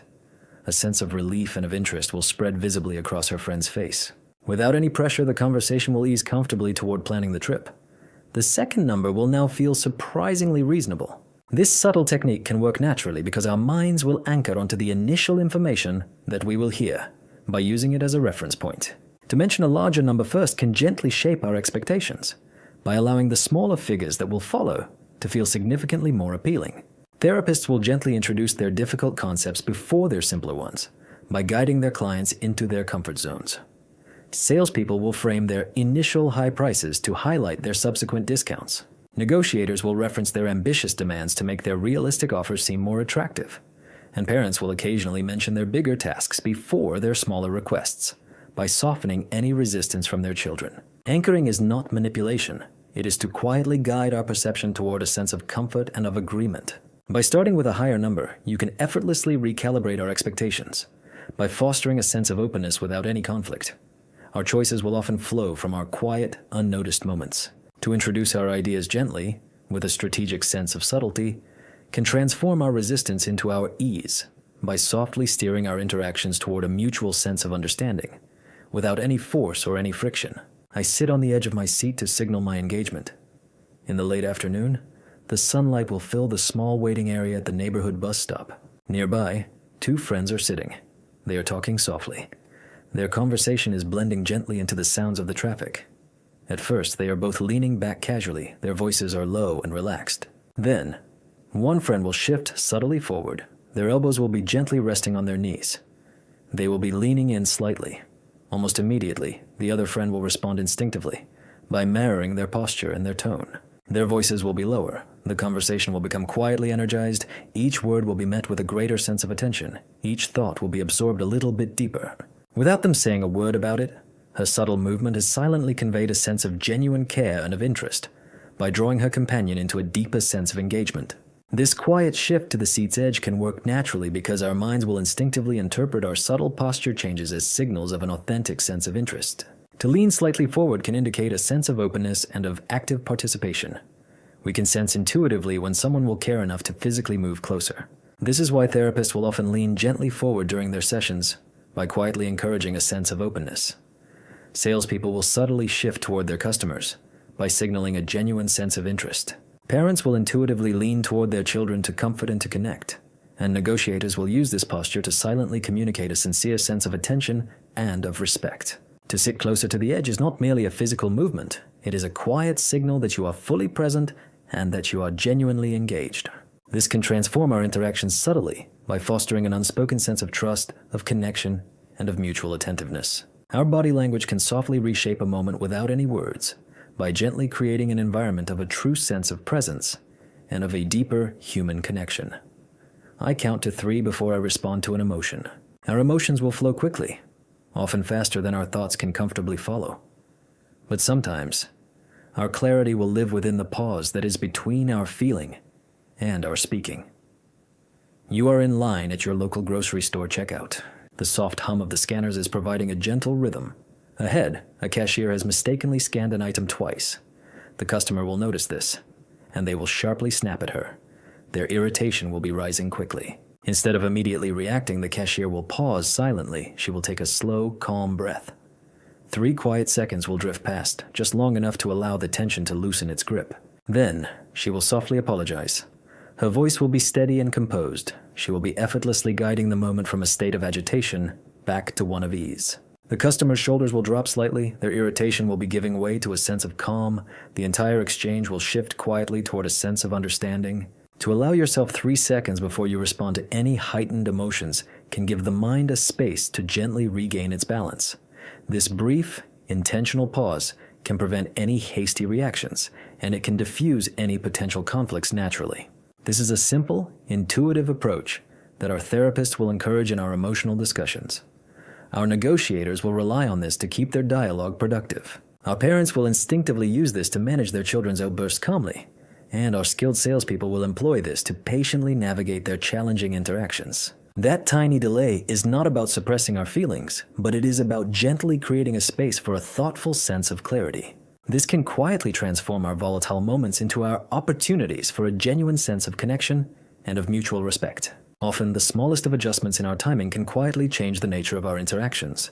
By shifting our conversations from a state of conflict toward one of understanding, simply by allowing our emotions to soften naturally before we speak. I ask, what's your story? Not, what do you do? Our connections can deepen when we can invite the person, not just their label, into the conversation. You are seated on a bench at a train platform. A man is sitting a few feet away. He is well dressed. His briefcase is balanced against his leg. The 2 of you will exchange a nod, and then a few quiet words about the delayed train.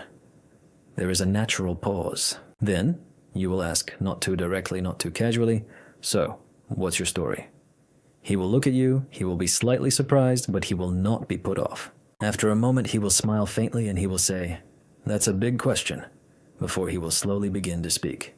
Not about his job, not about his title, but about moving to different cities, about leaving something behind, about the feeling of starting over. The train will arrive, but the air between you will feel lighter. It will feel more human, as if something real has briefly passed between 2 strangers. To ask someone what they do can narrow the focus. This can place them in a category. A teacher, an engineer, a student. They are unemployed. And the conversation can tend to stay there. It can be boxed in. But to ask someone about their story can do the opposite. This can open things up. This can tell them that you are curious about them, not just about their role. In our therapy, questions like this can help people to step out of their fixed identities. In our negotiation, this can break the ice. Our parents can learn more by asking about their child's day in this way. Even in our sales or our hiring, this can shift the dynamic from one of evaluation to one of understanding. When we can drop the script and we can let someone bring their own, something can change. Our stories can invite our honesty. They can allow for a sense of texture, of history, even of contradiction. And in that space, a real conversation can begin. Sometimes, the best way to understand someone is not to define them, but it is to give them the room to unfold. I plant my ideas as questions. to guide someone's thinking will not always require any persuasion. Sometimes, it will just need the right kind of question. You are in a quiet office meeting room in the late afternoon. The conversation has slowed down. Across the table, a colleague will hesitate about taking on a new project. He will list the risks. Too much of a workload, unclear deadlines, past failures. Rather than pushing back, you will sit for a moment and you will ask, what would it look like if you actually led this one? Your tone will be neutral, almost casual. But something in the way that the question will land will make him pause. He will lean back. He will look slightly upward. He will not be defensive. He will just be curious. Without any resistance, he will begin to consider it, not because he was told to, but because the idea will now feel like it is his to explore. To frame our suggestions as questions can invite the other person's mind to move voluntarily rather than reactively. This can soften any resistance, and it can engage our curiosity. When you will make a statement, people will often instinctively evaluate it or argue with it. But when you will ask a question, especially one that can subtly carry an idea, they are more likely to process it on their own terms. Therapists will use this to help their clients to reflect without any defensiveness.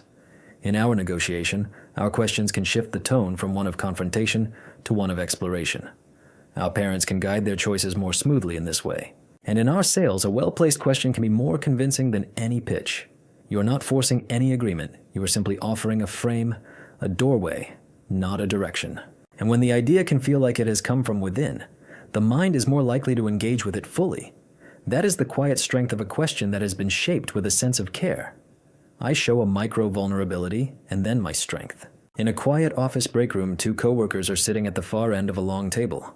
One of them, who is newer to the team, will glance over between her sips of coffee. I thought I totally bombed that client call this morning, she will say with a small shrug. Her tone will be calm but honest. The other will look up. He will be surprised by the openness. But before he can respond, she will add, I went back over the notes during lunch, and I made a revised pitch plan. I think it's solid. Her words will land differently than if she had just shared the fix. By first naming a doubt, however briefly, her confidence will feel earned. It will not feel rehearsed. That small act of a micro-vulnerability, to name a moment of doubt, of frustration, or of uncertainty, can create a space where others will feel invited in, not shut out. This can lower our defenses, it can open our ears, and it can make the next thing that you will say feel more trustworthy. When this is followed by a calm statement of direction or of strength, it can draw others in, instead of pushing them away. Therapists will model this in their sessions to help their clients to open up. Parents will use this to teach their resilience without them sounding superior. In our leadership, this can create an authentic sense of authority. In our sales, this can soften our skepticism without us losing our credibility. To reveal a flicker of something real, not as a drama but as a fact, can let the strength that will follow feel steady and human. People will respond better to a confidence that has some roots. To let others see both your footing and where you have nearly slipped will not weaken the message. It can make it more believable, because what is quiet and real will tend to carry further than what is polished and perfect. I don't interrupt. They will think that I am brilliant. Our silence can do more than just fill a space. It can change how we are seen. In a quiet corner of a co-working space, two colleagues are sitting side by side. Their laptops are closed. One of them, who is clearly frustrated, will begin to explain an issue with a project. Something about the timelines, a missed email in the sense that no one is on the same page. The other will just listen. There will be no nodding, no jumping in, no well-meaning solutions halfway through the sentence. Just a steady, thoughtful presence. After a while, the first one will stop, they will exhale, and then they will say with a small laugh, I'm not even sure if that all made sense. The listener will finally speak in a slow and calm way. It did. And then they will add a brief, focused idea. One sentence that can tie it all together. It will land perfectly.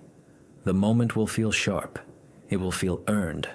And it will feel effortless.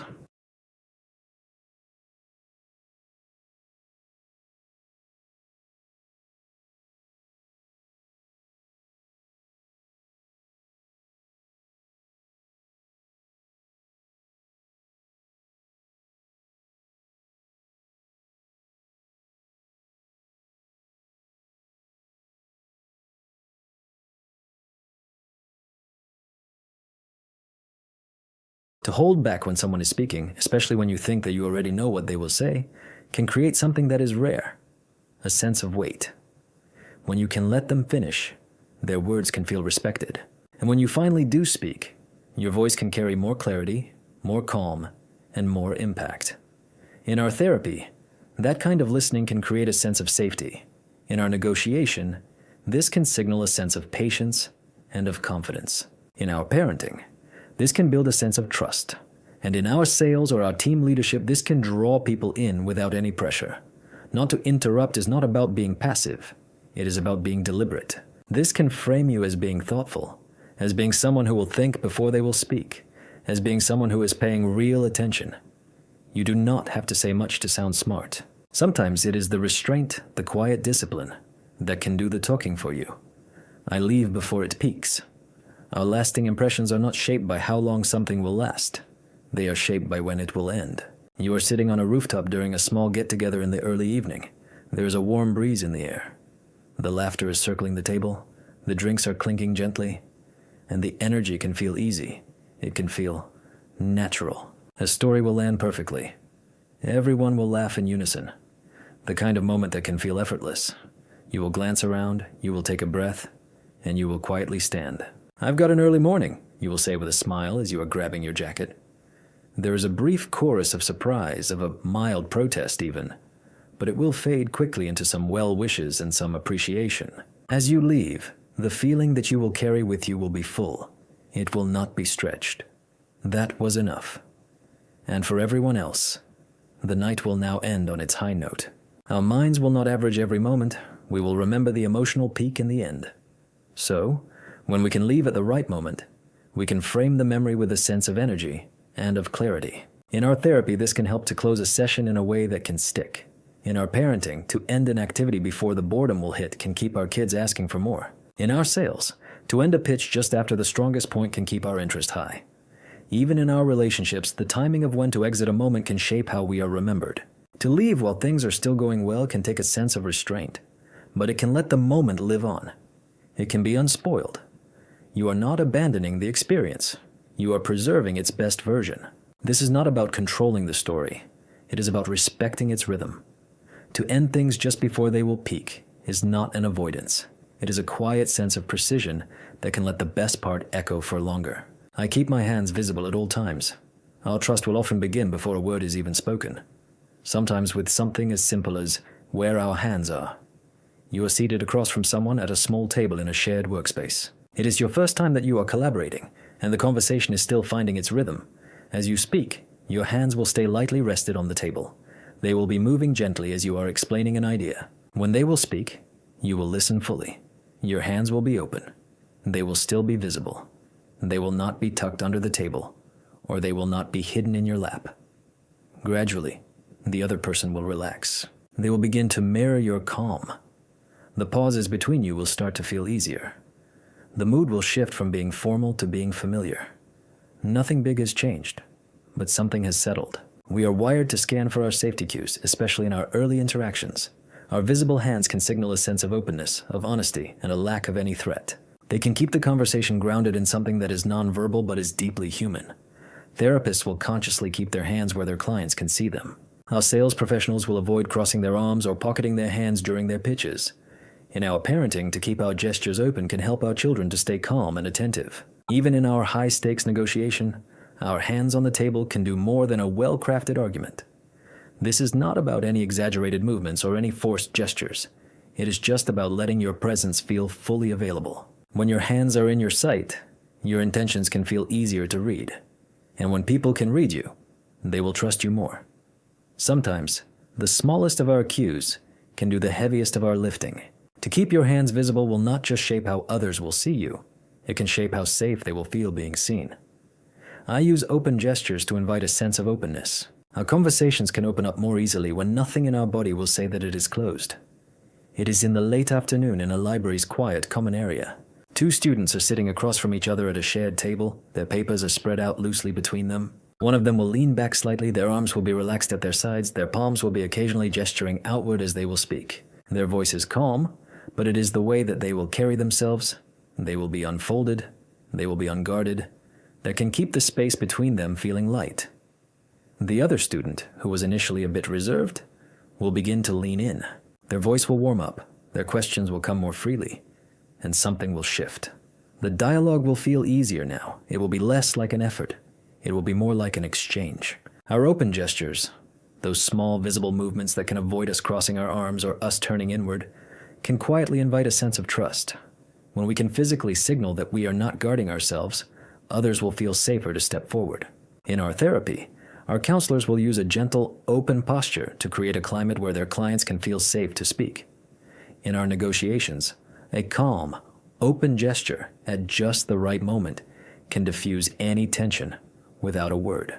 Our teachers can guide their classroom energy with the sweep of a hand.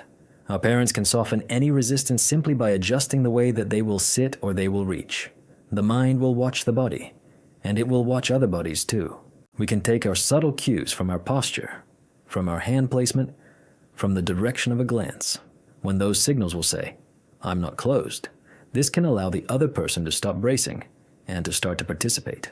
You do not need any big movements or any rehearsed body language. Just enough of an openness to show that you are not protecting yourself from the conversation. That is what can open the door for someone else to walk through. I turn my chair slightly toward them. Our connection will often begin with where our body will point, even before a single word has been spoken. It is in the early evening in a hotel lounge. There is a dim lighting. There is a quiet music. 2 coworkers are seated nearby after a long day of meetings. One of them will sink back into their chair. They will be angled slightly away. Their legs will be crossed. Their phone will still be in their hand. The other, without any comment, will turn their chair a few degrees. Not aggressively, not dramatically, just enough to face the conversation. They will rest one arm lightly on the side, their body will be open, their attention will be undivided. Slowly, the first one will put their phone down, their posture will shift, their words will come more easily. The tension will begin to melt, it will be replaced with a quiet, mutual sense of ease. That small movement, the angle of a chair, can say more than it will seem. This can communicate a sense of interest, of respect, and of presence, without you needing to explain anything. Our minds will constantly scan for our signals about whether we are being welcomed or we are being held at a distance. When your body will angle towards someone, even slightly, this can create an unspoken invitation. Therapists will arrange their chairs in this way to build a sense of warmth and of safety.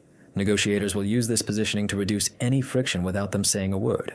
Our parents will often notice that to turn toward a child, not just to look at them, can invite more cooperation. In our leadership or our sales, this is the difference between talking at someone and being with them. You do not need a perfect posture or any polished words, just a quiet, physical signal that can say, "You have my attention." And sometimes, that is all that it can take for the rest of the conversation to unfold. This is not about making a moment any bigger. It is about allowing it to land without any resistance. A simple shift in your position can do more for your trust than anything that you can say after. I let them say no to feel a sense of control. Our control is not always taken. It is something that we will often need to feel before we are willing to move forward. It is a slow afternoon in a hardware store.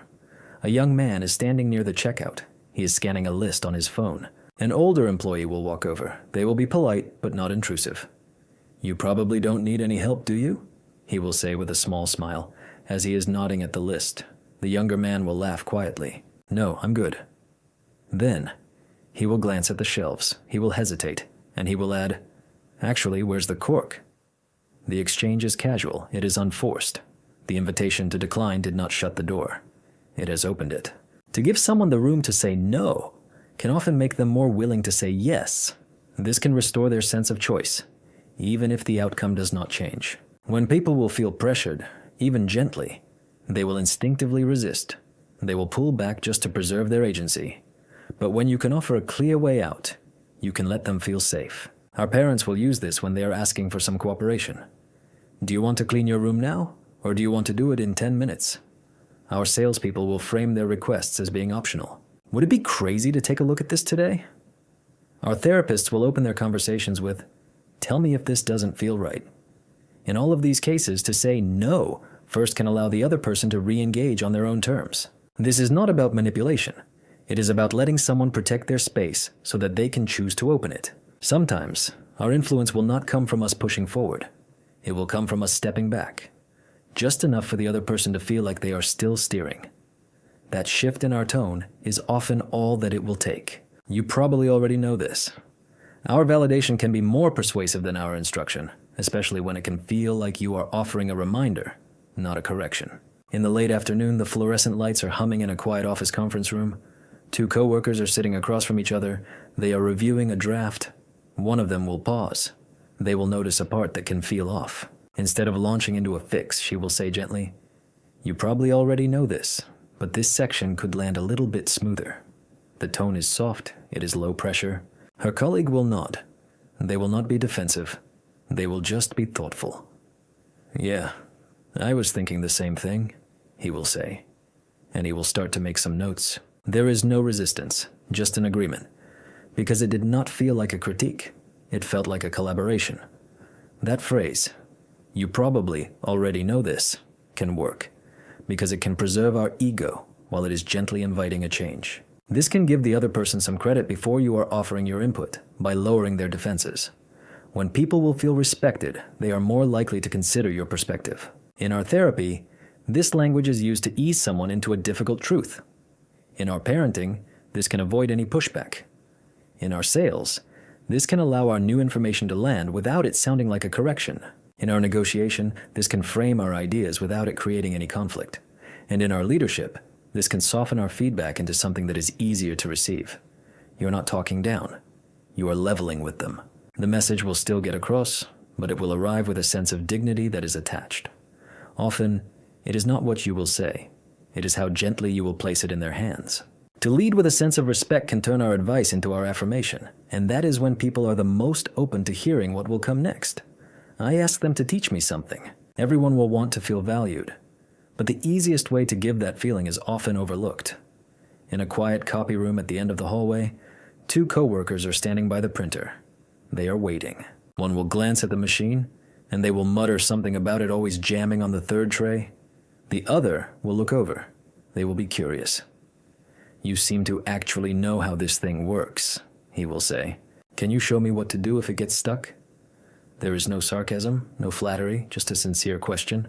The first coworker will light up a little, not visibly, but enough to shift the tone.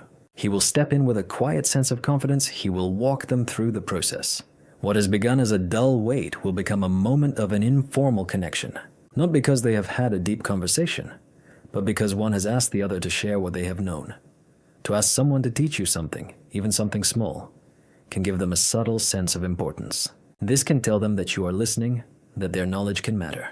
And that kind of invitation, it is small, it is sincere, it is powerful. In our therapy, this can build our trust when a client is asked to explain what has helped them to cope. In our parenting, this can give our kids a moment to feel capable. Our salespeople will use this to shift the authority toward their client. In our leadership, this can make a space for others to step forward without them being asked directly. To let someone teach you will not lower your status, it will raise theirs. And that small shift can change how they will see you and how they will show up around you. Sometimes the easiest way to be respected is to offer our respect first, not through our praise, but through our curiosity. To let someone explain something that they know is often the quietest way to say, "I see you." When I am nervous, I help someone else. Our anxiety can narrow our focus inward, but sometimes the quickest way to steady ourselves is to shift that focus outward. It is in the early morning, outside a conference hall. A woman is standing alone by the wall. She is nervously scrolling through her phone. She is waiting for a panel to begin. Across the room, someone is struggling with a name tag. They are fumbling with the pin. They are clearly annoyed, but they are trying not to show it. She will notice this. After a brief pause, she will walk over. "Do you need a hand?" she will ask. He will look relieved. He will thank her, and they will share a short laugh. It is nothing dramatic, just a small gesture. But when she will return to her spot, something has changed.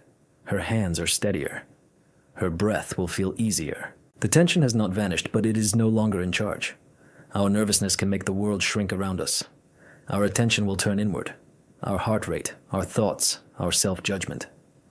But the mind is built to engage with others, and to help someone, even briefly, can shift the mental spotlight. This can tell the body, "I'm not in danger. I'm useful." That shift will not eliminate our nerves, but it can interrupt their grip. In our parenting, our anxious kids will often calm down when they are asked to help with a task. In our high-pressure sales, our experienced professionals will reset by asking some questions or by offering some assistance. Our therapists will teach our grounding techniques that can involve us focusing on someone else's need. The benefit is not just a distraction. It is a sense of purpose. To help can give the nervous energy a job. This can keep the body moving and the mind steady without us having to force a sense of calm. Our confidence will not always start from the inside. Sometimes it can start by us reaching out, even in a small way, and by us letting that moment anchor us back to ourselves. I use future pacing. Imagine if a man and his teenage son are sitting at the edge of a park bench. Their takeaway coffees are in their hands. The boy is staring at the pavement. He is uncertain. He is talking in circles about whether he should apply for an internship. "I'll probably mess up the interview," he will say quietly. His dad will listen, and then he will lean back slightly and he will ask, "Imagine if you actually got the spot. What would your first day look like?" There is a pause. The boy will not answer right away, but something in his posture will change. His eyes will lift slightly. "I guess I'd be nervous," he will say. "But I think I'd feel kind of proud." The conversation will move forward, one small, imagined scene at a time. To ask someone to picture the future, especially with the words, "imagine if," can bypass their defenses. This can open the door without you asking them to walk through it. This is not a command. This is not a pitch. It is a quiet invitation to see themselves in a better place. The moment that they do, even briefly, the choice can become theirs, not yours. Therapists will use this to help their clients to visualize a life beyond a problem. Our salespeople will use this to make the benefits feel personal. Our parents will use this to help their kids to picture the consequences or the rewards. Even in our negotiation, this can move our minds toward a possibility, not a pressure. This is not about creating a sense of certainty. It is about creating a moment where a change can feel less foreign and just real enough to consider. Sometimes the most persuasive thing that you can do is not to prove your point. It is to let someone quietly try it on for themselves. I am the first one to apologize in a conflict. Our tension will not always break on its own. Sometimes, someone will have to go first. In the back office of a small bookstore, two coworkers are putting away their inventory. The conversation is stiff. There are short replies. There is minimal eye contact. They had had a disagreement the day before, something small that had grown louder than it should have. As the silence will stretch, one of them will quietly set a box down and they will say, "I know I got defensive yesterday. I was already on edge, but that's no excuse. I'm sorry." The other will pause, they will be surprised, and then, just as quietly, they will nod. "Yeah, I didn't handle it well either." The tone will soften. They will keep working, but the air will feel different now. It will be lighter. It will be settled. To apologize first is not about taking the full blame. It is about showing that you are willing to step off the battlefield. When a conflict will harden both of our sides, the first apology can signal a sense of safety. This can pull things out of the emotional deadlock. Even a small gesture, "I shouldn't have raised my voice," or "I could have handled that better," is often enough to let the other person relax their guard. In our parenting, this can model our accountability and can reset our connection. In our negotiation, this can diffuse our standoffs. In our leadership, this can build our trust. And in our close relationships, this can shorten our unnecessary distance. The strength of an early apology is that it will not depend on you being right. It will depend on you being ready. This will not always matter who has started it. What will often matter more is who will end it. And the first one to say that they are sorry is usually the first one to take their hands off the wall that is between you. I ask for their opinions, not for their answers. Our advice can feel heavy. But to ask for someone's opinion, that can open a different kind of door. In the late morning, in a shared office kitchen, two coworkers are standing by the sink. They are waiting for the coffee to finish brewing. One of them will turn. They will be holding a printed draft of a proposal. "I'm not sure what to do with the structure here," she will say, as she is flipping to the second page. "What's your opinion on this layout?" The other will look it over, they will relax a bit, and they will start to talk. Not cautiously, not like he is solving a puzzle, but conversationally. They will bounce their ideas back and forth for a few minutes. There will be no pressure, no performance, just a quiet flow that can somehow sharpen the idea, without either of them having to force it. To ask for an opinion, rather than for a direct answer, can give someone the room to think without them feeling cornered. This can show that you will value their perspective, not just their correctness. That shift in our tone can make it easier for people to open up, to share without any filtering. Therapists will often invite their opinions to help their clients to reflect safely, In our parenting, to ask our kids what they will think can make them feel heard, not tested. In our negotiation, this can turn our tension into our dialogue. In our sales, this can keep our conversations human instead of being transactional. When you will ask for an answer, someone will have to be right. When you will ask for an opinion, they will just have to be honest. The best of our conversations will often begin where our certainty will step aside. You can invite a perspective, not just a solution, and you will find that people are more willing to meet you where you are. And from there, a better way of thinking can happen on both of our sides. I use even if to overcome their doubt. Our doubt will not always need to be erased. Sometimes it will just need to be outgrown. In a quiet hallway outside a conference room, two colleagues are speaking in low voices. One of them will hesitate near the door. Their arms will be crossed, their voice will be tight. "I'm not ready to present this," she will say. "What if they tear it apart?" The other will nod, they will not be pushing. And then they will gently say, "Even if they do, you'll still have something that is stronger than what you have started with." That pause can soften the tension. She will exhale, and then she will nod.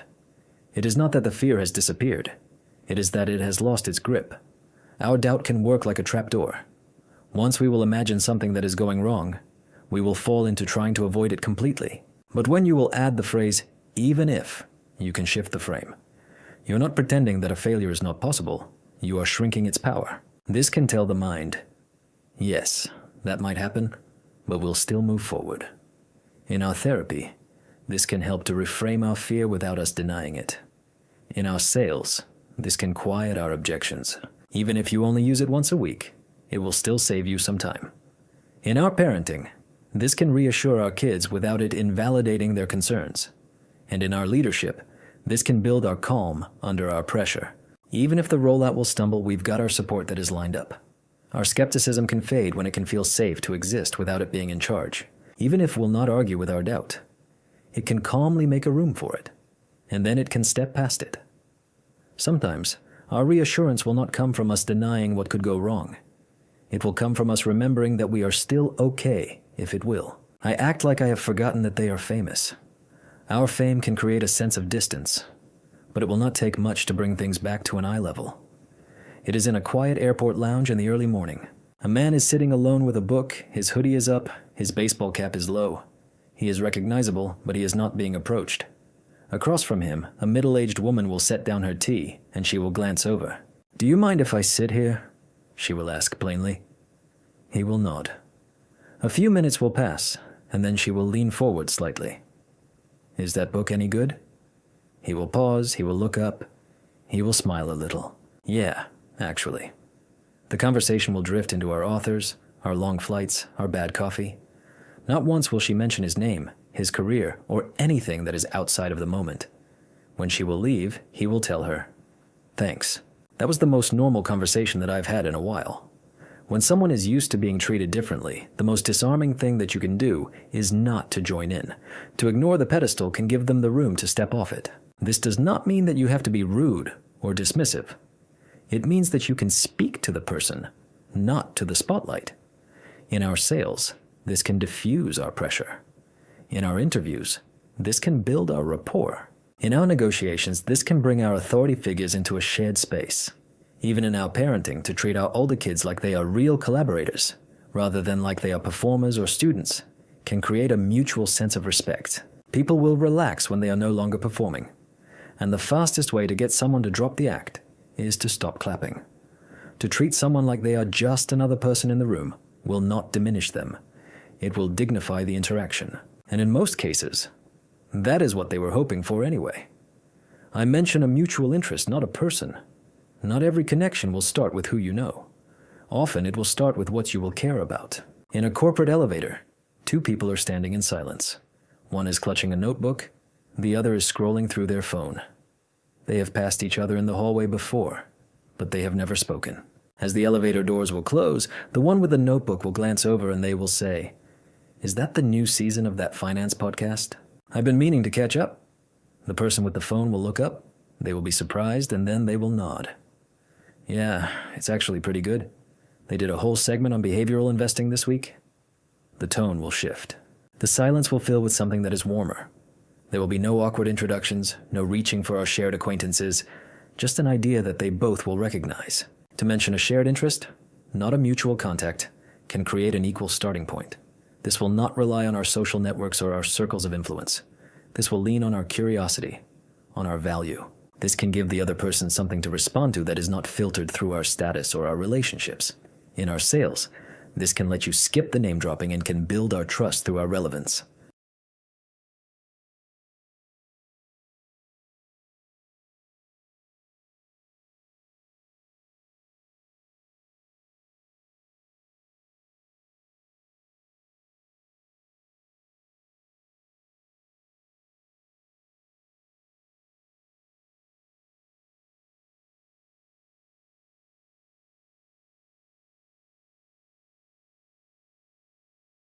In our therapy, this can create our safety through our common ground.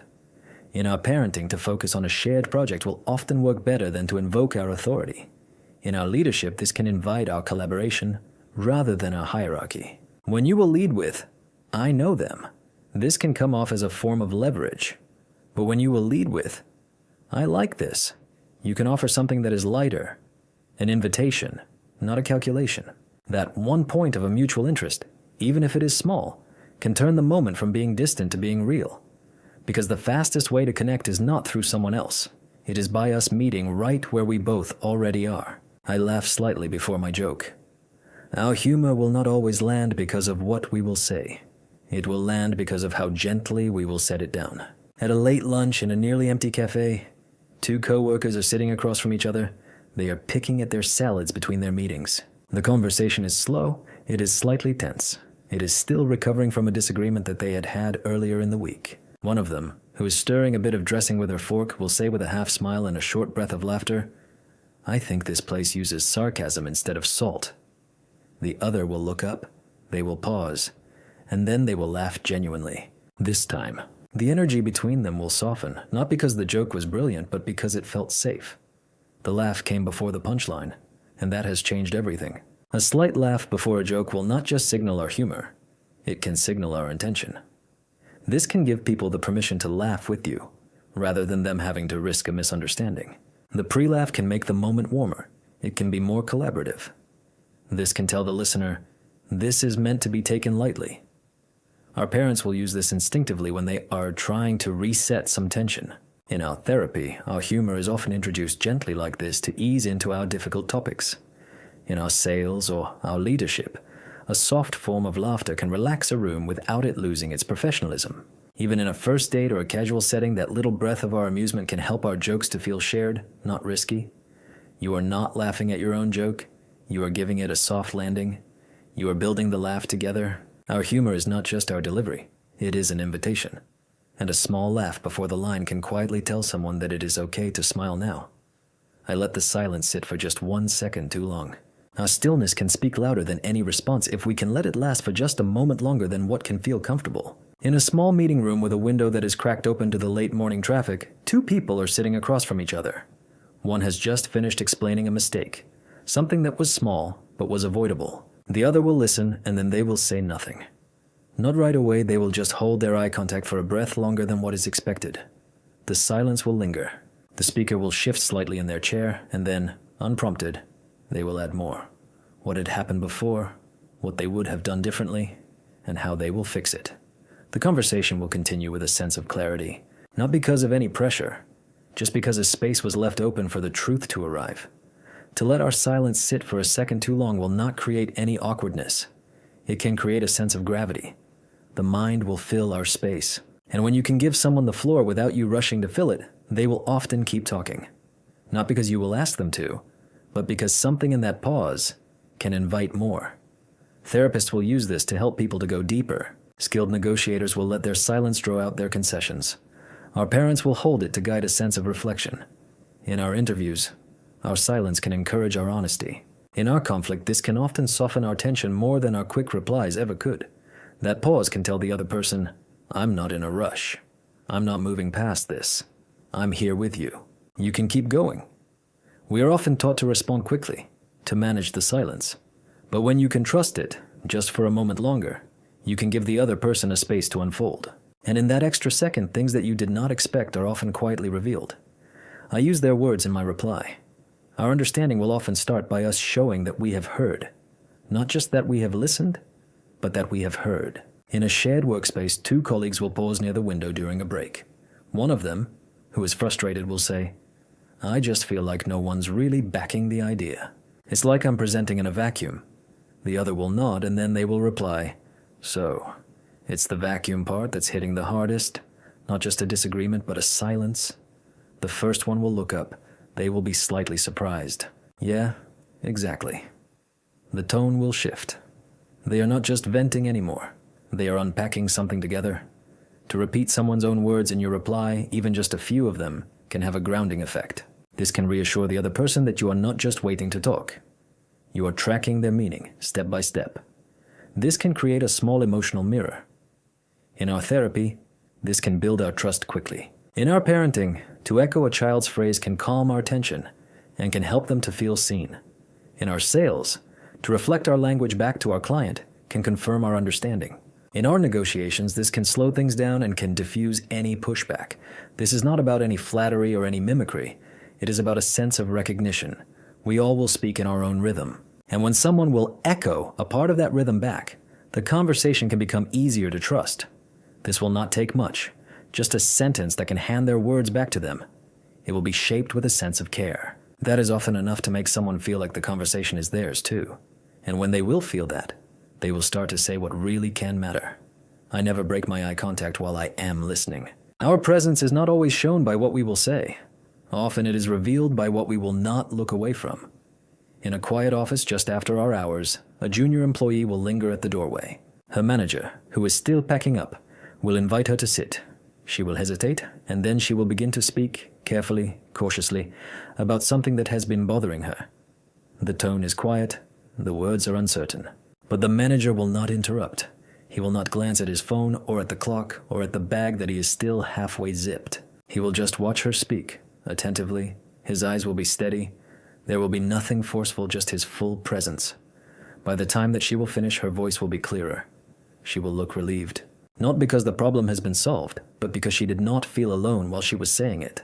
To hold our eye contact while we are listening can tell the other person that their words will not need to fight for any space. This can give them the proof that you are not only hearing them, you are staying with them. And when someone will know that you will not flinch or you will not drift away, they will say more. Therapists will rely on this to build a sense of safety. Our salespeople will use this to calm any hesitation. Our parents will use this to show their kids that even the difficult parts of a conversation will not drive them away. In our negotiations or our conflict, a steady form of eye contact can become a quiet anchor. This can say, "I'm not leaving this moment just because it's uncomfortable." You do not need to stare. You just need to stay. Your eyes will be on them. You will be fully there. When you will listen without you breaking your eye contact, you can give more than just your attention. You can give a sense of steadiness. And in the middle of an uncertain sentence, that is often what someone will need the most. I touch the table to anchor our attention. In our conversations that will drift, our attention will rarely return on its own. But sometimes it will only take one small steady gesture to pull it back. In the late afternoon, in a midtown coffee shop, two friends are sitting at a corner table. One of them is halfway through explaining something that is important about their work, or maybe about something that is deeper. The other is listening, but they are also glancing at the barista, at the street, at the cup that is in front of them. The first speaker, in the middle of their sentence, will gently place a hand on the table. Not dramatically, just flat. It will be grounded. It will be quiet. The movement is almost nothing, but it will land. The other's gaze will come back. The conversation will sharpen. What will follow will land more clearly. They are both fully in it now. To touch the table can act as a subtle cue, not just to others but to yourself. This can signal our presence. The rhythm of our conversation can be fragile, especially in our meetings, our interviews, even our family dinners. A grounded hand can give the words a place to live. Therapists will sometimes use this during their tense moments to recenter the space. Our salespeople will anchor our attention with a light gesture at just the right time. In our parenting, this can help our children to feel secure during their conversations that might otherwise drift or escalate. And in our tough discussions, this can add a quiet sense of weight to whatever is being said. You are not slamming the table. You are anchoring it. Your body is saying, "This matters." without you ever having to interrupt.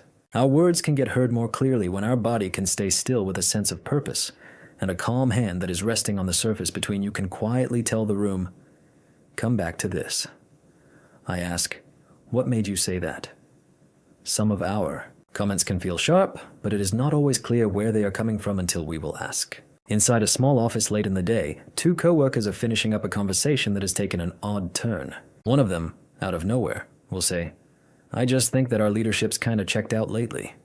This will land awkwardly, it'll be vague, it will be maybe a little bit loaded.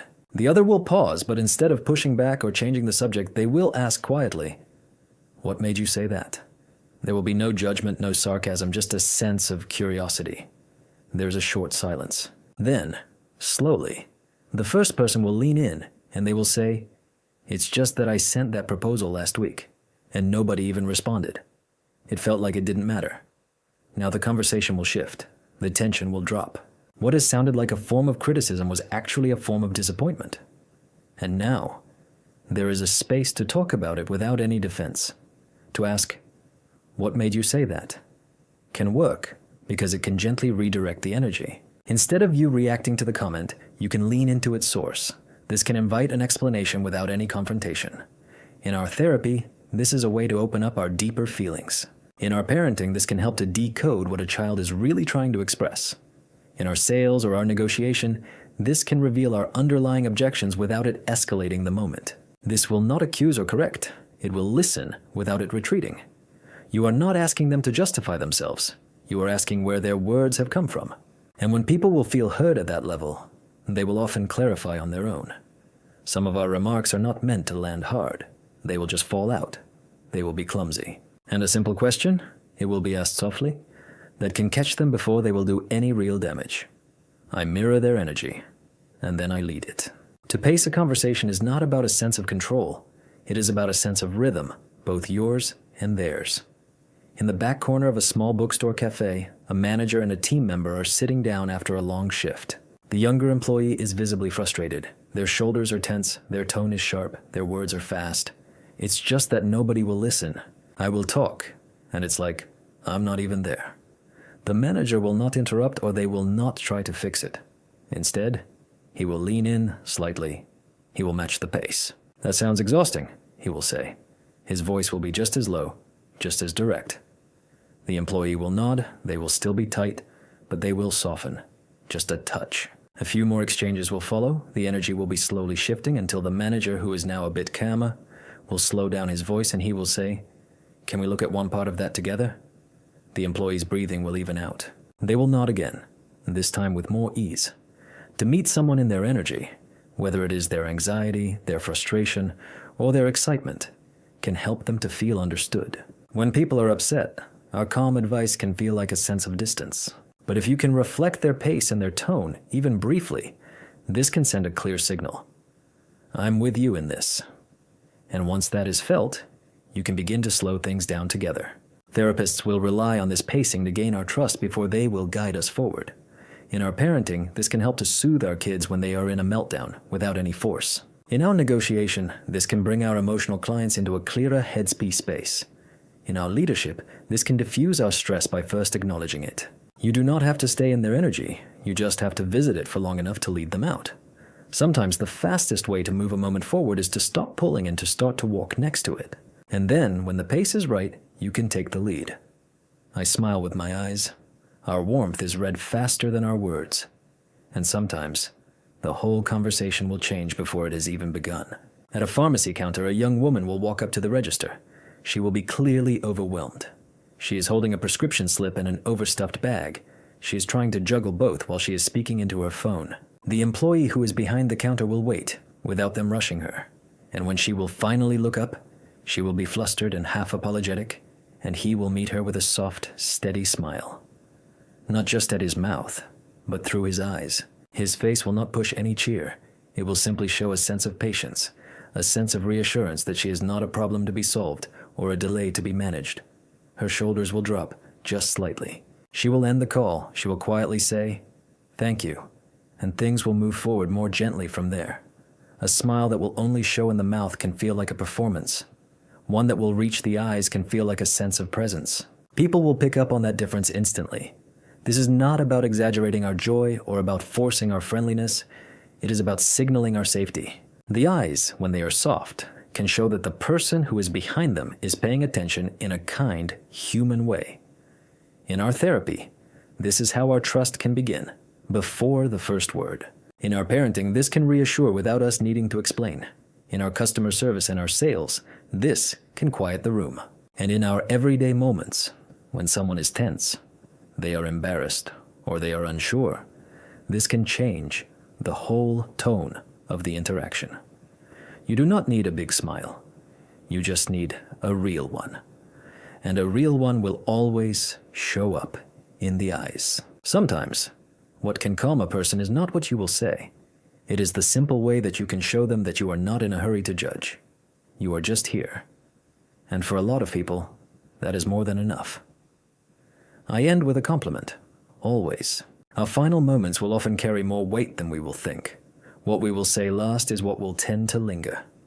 In a small office break room, a short conversation between some co-workers will wind down. One of them had been venting. A project had fallen apart. A client did not respond, and nothing had felt like it was landing.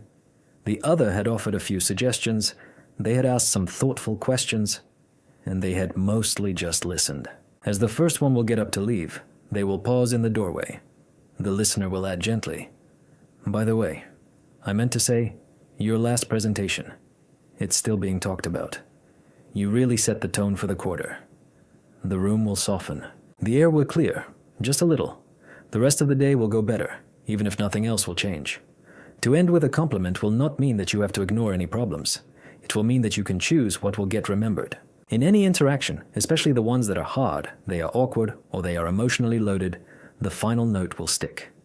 A single, positive remark can act as a buffer. This can help someone to leave the moment feeling seen, not just managed. Therapists will often close their sessions in this way, by reinforcing something that the person has done well. In our parenting, this can encourage our resilience after a correction. In our sales, this can close a pitch with a sense of sincerity. In our leadership, this can leave the door open for our future trust, even after a disagreement. You do not have to flatter. You do not have to sugarcoat. You can just find one thing that is real, and you can say it. The last thing that you will offer someone, even in passing, will often become the first thing that they will carry into whatever will come next. And when that thing is something that is kind and it is true, it will stay for longer than you will think. I am interested, not interesting. Sometimes, the most magnetic person in the room is the one who is not trying to be. A man and a woman are sitting at the opposite ends of a shared bench outside a small bookstore. It is one of those quiet afternoons where no one is in a rush. The man will strike up a conversation. There will be nothing flashy, just a comment about the book that she is holding. She will smile. She will say that she is rereading it for the third time. Instead of him offering his own opinion, he will ask her what will keep her coming back to it. Her answer will lead to something more. A family memory, some old routines. She will keep talking and he will keep listening, not with any polite nods, but with a real sense of attention. 10 minutes will pass before she will finally say, "I don't usually talk like this to strangers." But she is not apologizing. She is surprised. She is grateful even. To be interested in someone, rather than to be trying to be interesting yourself, can shift the energy. This can remove the need to impress. And in that space, people will relax. They will become more open. They will become more engaged. In our sales, this can build our trust faster than any clever pitch. In our therapy, this can draw out our depth. In our parenting, this can tell a child that their thoughts can matter. In our dating, this can make a space for something that is honest. And in our everyday life, on our benches, in our waiting rooms, over our shared meals, this is how a meaningful connection can quietly begin. You do not have to be memorable to make an impact. You just have to make someone feel like they are. In the end, people will rarely remember your stories as much as how you have made them feel while they have told theirs. And the one who will ask with a sense of curiosity, not with any ego, will often leave the strongest impression of all. I ask, "What are you thinking right now?" Some of our moments will go quiet for some reasons that are not obvious, and the only way through them is to gently ask. Two people are sitting side by side in the corner of a small conference room. Their papers are spread out between them. The conversation had been moving, the ideas were flowing, until suddenly it was not. One of them will grow quiet. They will be tapping a pen against the table. Their gaze will be somewhere else entirely. The other will wait a few seconds, and then they will say softly, "What are you thinking right now?" Not with any urgency, not with any pressure, just a sense of openness. The pause will break. The quiet one will exhale, and then they will say, "Honestly, I don't think this pitch is going to work the way that we had planned. I just didn't know when to say it." And just like that, the wall will lift. What could have stayed bottled up will now have a way out and a way forward. That question, "What are you thinking right now?" can work because it will not assume. It will not direct or guess or try to manage the silence. It will simply open the door. This is useful in our therapy when someone will shut down, in our parenting when a child will go quiet but is not upset, in a relationship when the energy will shift and no one will know why, in our negotiation when the room will stall and the tension will build. This is not about solving the moment. It is about reconnecting to it. To ask what someone is thinking can let them steer. This can show that you are not here to talk at them, but with them, even if it is uncomfortable. The best of our conversations are not always smooth. They are the ones where someone will care enough to notice the silence and will be kind enough to step into it, without them forcing anything at all. When I am unsure, I repeat the last thing that they have said. It is easy to think that you will need the perfect reply, but often, the best thing that you can do is to give someone's words back to them. Inside a corner booth of a quiet diner, two friends are sitting across from each other. One of them is in the middle of a rant. There is nothing dramatic, just a slow release of their frustration about a strained relationship. "It's like no matter what I say, they will always hear something else," he will mutter as he is picking at his food. The other friend will not jump in with any advice.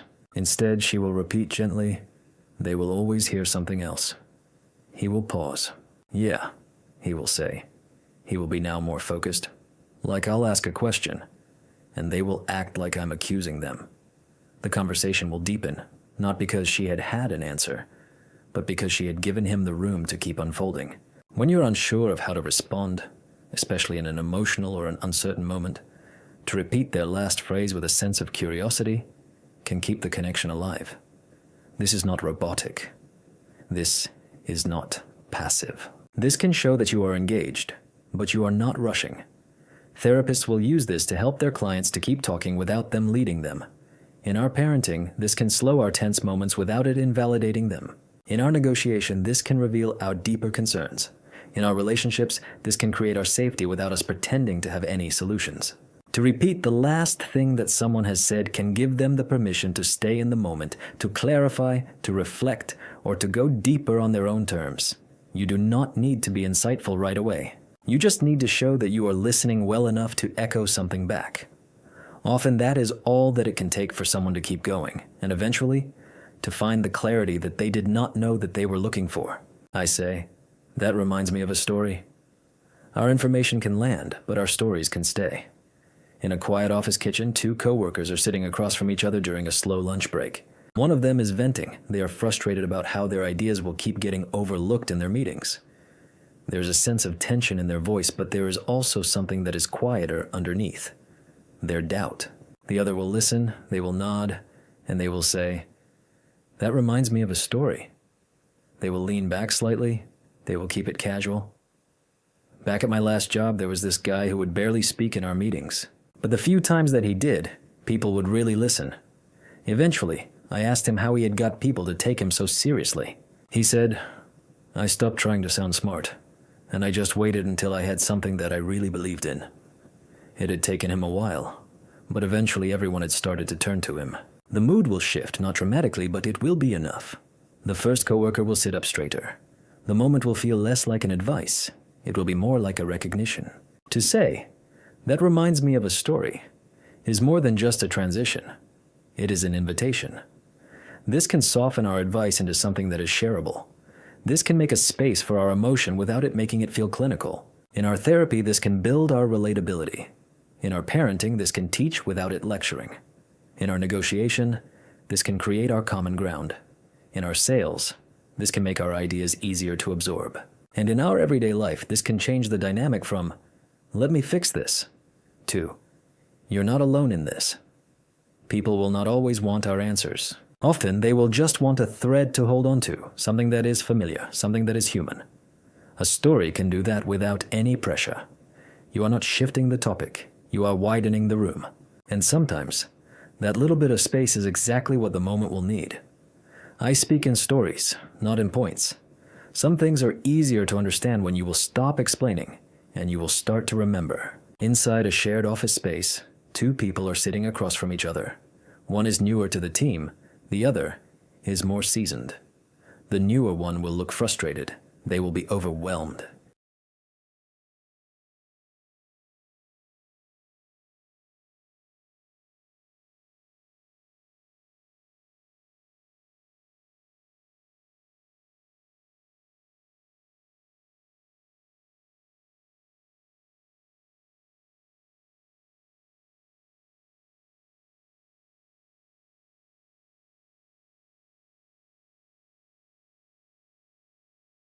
I'm doing everything right, she will say, but none of it seems to land. The more experienced colleague will nod, they will pause, and then they will say, I had a boss once who would never give any feedback. For months I had thought that I was failing. Then one day I made a small change to a report, and he forwarded it to the whole department. There was no comment, no notes. He had just sent it out like it was his own. The newer employee will raise an eyebrow, the older one will shrug. That's how I learned that his version of an approval was our silence. She will smile, not because the situation has been solved, but because she will now see it from a different angle. The tension will ease, the conversation will soften. The message did not come in any bullet points, it came in a story. Our stories can bypass our resistance. They are how we will actually make sense of things. When you will list our facts, people will evaluate them. But when you will tell a story, they will absorb it. In our therapy, a short story can replace a long explanation. In our parenting, this can keep our kids engaged without us telling them what to do. In our negotiation, our stories can allow our points to land without us pushing. In our teaching, they can turn our data into something that is real. A story can give a structure without it demanding an agreement. This can invite people in, instead of it talking over them. And when you will speak in our stories, they will be small, they will be human, they will be unpolished ones. You will not just share what you will know, you will offer a way to feel it. And that is usually what can make it stick. I use humor first, and then my logic. Our tension will not always need to be solved. It will often just need to be softened. A man and his teenage daughter are sitting in the car outside the grocery store. The engine is off, the bags are packed, but neither of them is moving. The mood is heavy. They have been arguing all day about their grades, about their curfews, about their tone of voice. It is quiet now, but it is not peaceful. The father will look ahead, and then he will say, You know, when I was your age, I was grounded so often that my parents gave me my own punishment calendar. It was color-coded. She will crack a smile. She will try to hide it. He will lean in. Seriously. I had my weekends booked for a bad attitude through the middle of April. She will laugh, just a little. That is enough. He will wait, and then he will add calmly, I get that it can feel like I'm always on your case, but I need you to hear me when I say that I care too much to stay quiet. Our humor can lower our defenses. This can break through our walls faster than our facts ever will. When someone is upset, they are stressed, they are guarded, our logic can feel like a pressure. But a well-placed joke, a little bit of self-deprecation, a surprising line, this can create a space for the real conversation to land. In our therapy, our humor can disarm our shame. In our sales, this can turn our tension into our trust. In our parenting, this can pull our kids out of their shell. In our conflict, this can reset the rhythm before a real point is made. You are not using your humor to avoid the serious part. You are using it to earn the right to speak it. Sometimes the best way to be heard is not to push any harder. It is to make someone laugh, just enough that they will stop bracing. And then, when they are ready, you can lead them to the heart of what can matter. Gently and fully awake. I ask, how did that make you feel? Our understanding is not always about what has happened. It is about what it has done to someone on the inside. In a quiet booth of a corner cafe, two friends are sitting across from each other. One is telling a story, something about a job interview that has gone sideways. They are speaking quickly. They are trying to laugh it off. So, I finish answering this question, and the guy just stares at me like I'd spoken in another language. The other friend will nod. They will let a second pass. And then they will ask gently, "How did that make you feel?" There is a pause. The person will blink. They will exhale. Embarrassed, I guess. I thought that I had it, but in that moment, I felt completely out of place. The tone will change. The pace will slow. Now they are not just recounting, they are reflecting. The conversation will move from the surface to something that is steadier. "How did that make you feel?" is one of the simplest of questions that you can ask, but it is also one of the most disarming. This can shift the focus from our events to our emotion, from the outside to the in.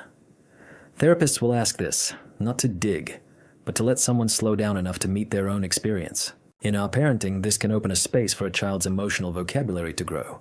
In our conflict, this can de-escalate by us showing our care instead of our correction. In our leadership or our sales, this can tell the other person that they are being treated like a human being, not like a problem to be solved. You are not pushing for any depth. You are inviting it. You are letting the other person step forward if they will choose to. And when you will ask with a real sense of interest, not with any obligation, the answer that will follow will often become the part of the conversation that they have actually needed the most. I break the tension with a whisper. Our tension will not always need to be matched. Sometimes it will just need to be lowered, quietly. Two co-workers are sitting in a small meeting room. The air is stiff after a disagreement. One of them will lean forward, their voice will be sharp, they will be outlining a series of missed deadlines. The other will stay still, they will be listening, their face will be calm but unreadable. The frustration will build until it will start to spill into the silence. Then, the listener will lean slightly closer and they will say, barely above a whisper, "I think that we're both too tired to win this fight right now." The shift is immediate. The volume in the room will not just drop, it will disappear. The heat will cool down. The person who is across the table will exhale, they will rub their eyes. "Yeah," they will mutter. "They will be softer now. You're probably right." A whisper in a tense moment can reset the room. When someone will expect a sense of resistance, and they will hear a sense of gentleness, this can disorient the pattern. This can tell the nervous system that nothing here is dangerous, that it is okay to let the shoulders fall and the breath to slow down. In our therapy, our whispers are used to bring people back from an overload. In our parenting, they can help to soothe instead of to escalate. In our leadership, they can shift our team dynamics without us needing any authority. In our close relationships, they can say, "I'm still with you," without us needing to explain. You are not giving up your power. You are choosing a different kind of influence. To raise your voice will often raise the walls. To lower it can invite the other person to meet you somewhere that is safer. And in our moments that can feel charged, the quietest of our voices will often carry the clearest of our messages. We do not need to keep pushing. We can pause, even here. I ask to borrow a pen. Our small openings will often matter more than our perfect introductions. In a waiting room, just before a training session, two strangers are sitting a chair apart. One is scanning their phone. The other is rifling through their bag, and then they will quietly lean over. "Do you happen to have a pen that I could borrow?" There is no pressure, just a simple ask. The first person will glance up. They will be surprised, but they will not be annoyed. "Yeah, hang on." They will hand it over. Their expressions will be softening. A moment later, the conversation will begin. Not forced, just natural. Where they are from, what the session is about, a few shared jokes before the trainer will arrive. It is small, but the tension in the room is gone. To ask to borrow something, especially something as small as a pen, is not about a need. It is about a sense of vulnerability. This can give the other person a role, a helper, and without you saying it, you have told them that you will trust them enough to ask. That subtle dynamic can create a kind of warmth. Therapists will sometimes use our small requests to invite a sense of openness. In our sales, this can build our rapport before the pitch. In our classrooms, this can level our power.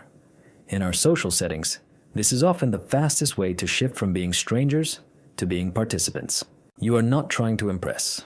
You are asking for something that is simple, it is human, and it is easy to say yes to. And that tiny yes, the moment that someone will help you, is often all that it can take to break the ice. You have built a bond, not through your charm, but through your interaction.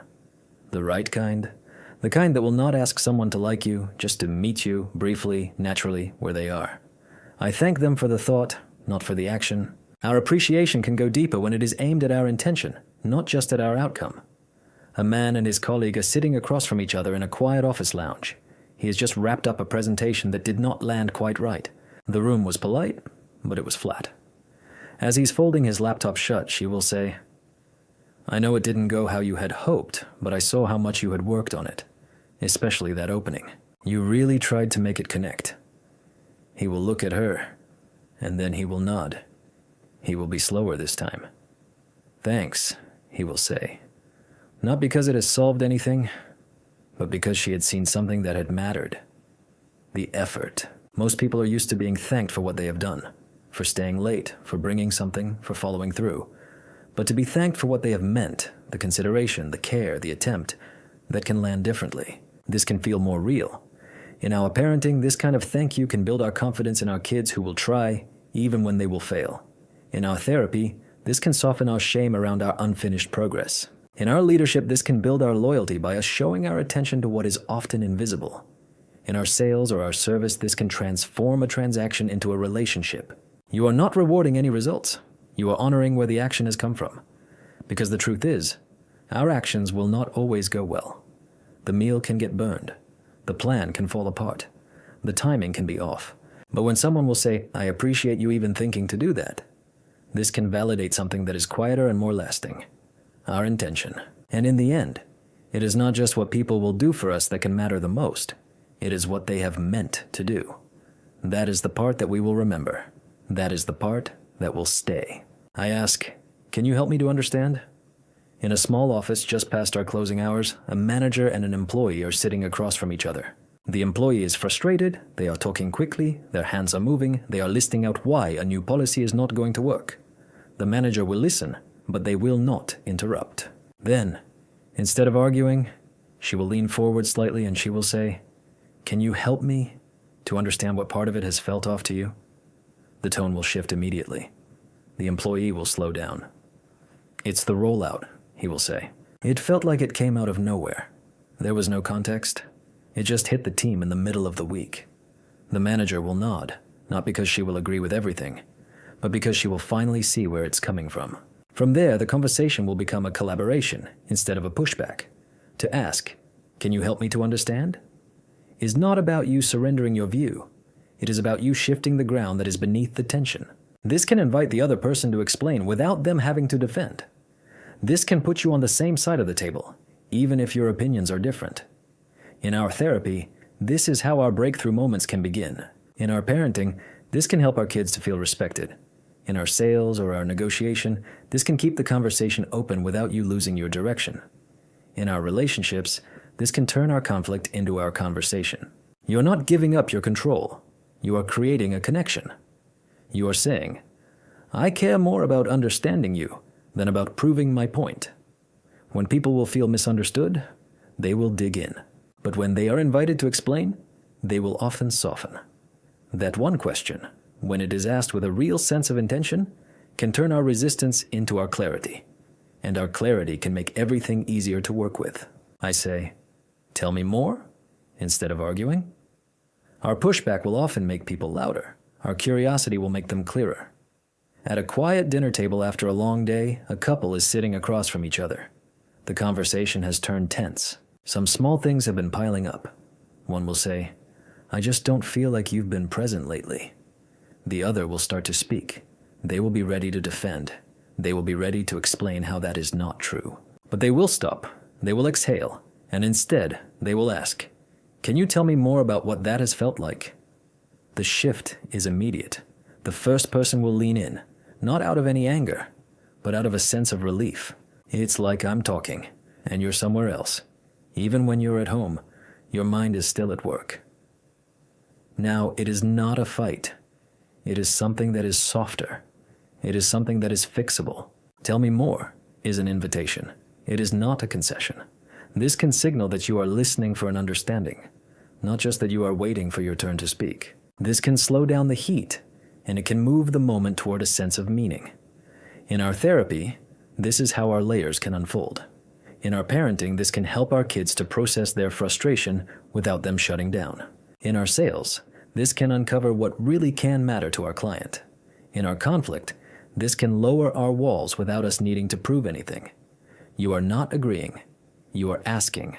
You are showing that the person who is across from you can matter more than your need to be right in that second. Our arguments will often grow from a sense of us not being heard. But when you will stop trying to win and you will simply ask for more, you will often get the part that they did not say the first time. And that is where our resolution will usually start. Quietly. With 3 words that can let the other person keep talking until there is nothing left to fight about. I share a secret first. Our trust will not begin with a question. It will begin with what we are willing to reveal. In the back corner of a quiet train car, 2 coworkers are sitting across from each other. Their laptops are half open but are untouched. One of them will glance up and they will say, "I almost didn't take this job. I was convinced that I'd be the least qualified person in the room." There's no punchline, no performance, just a calm confession. The other will look surprised, and then they will be curious. "Seriously?"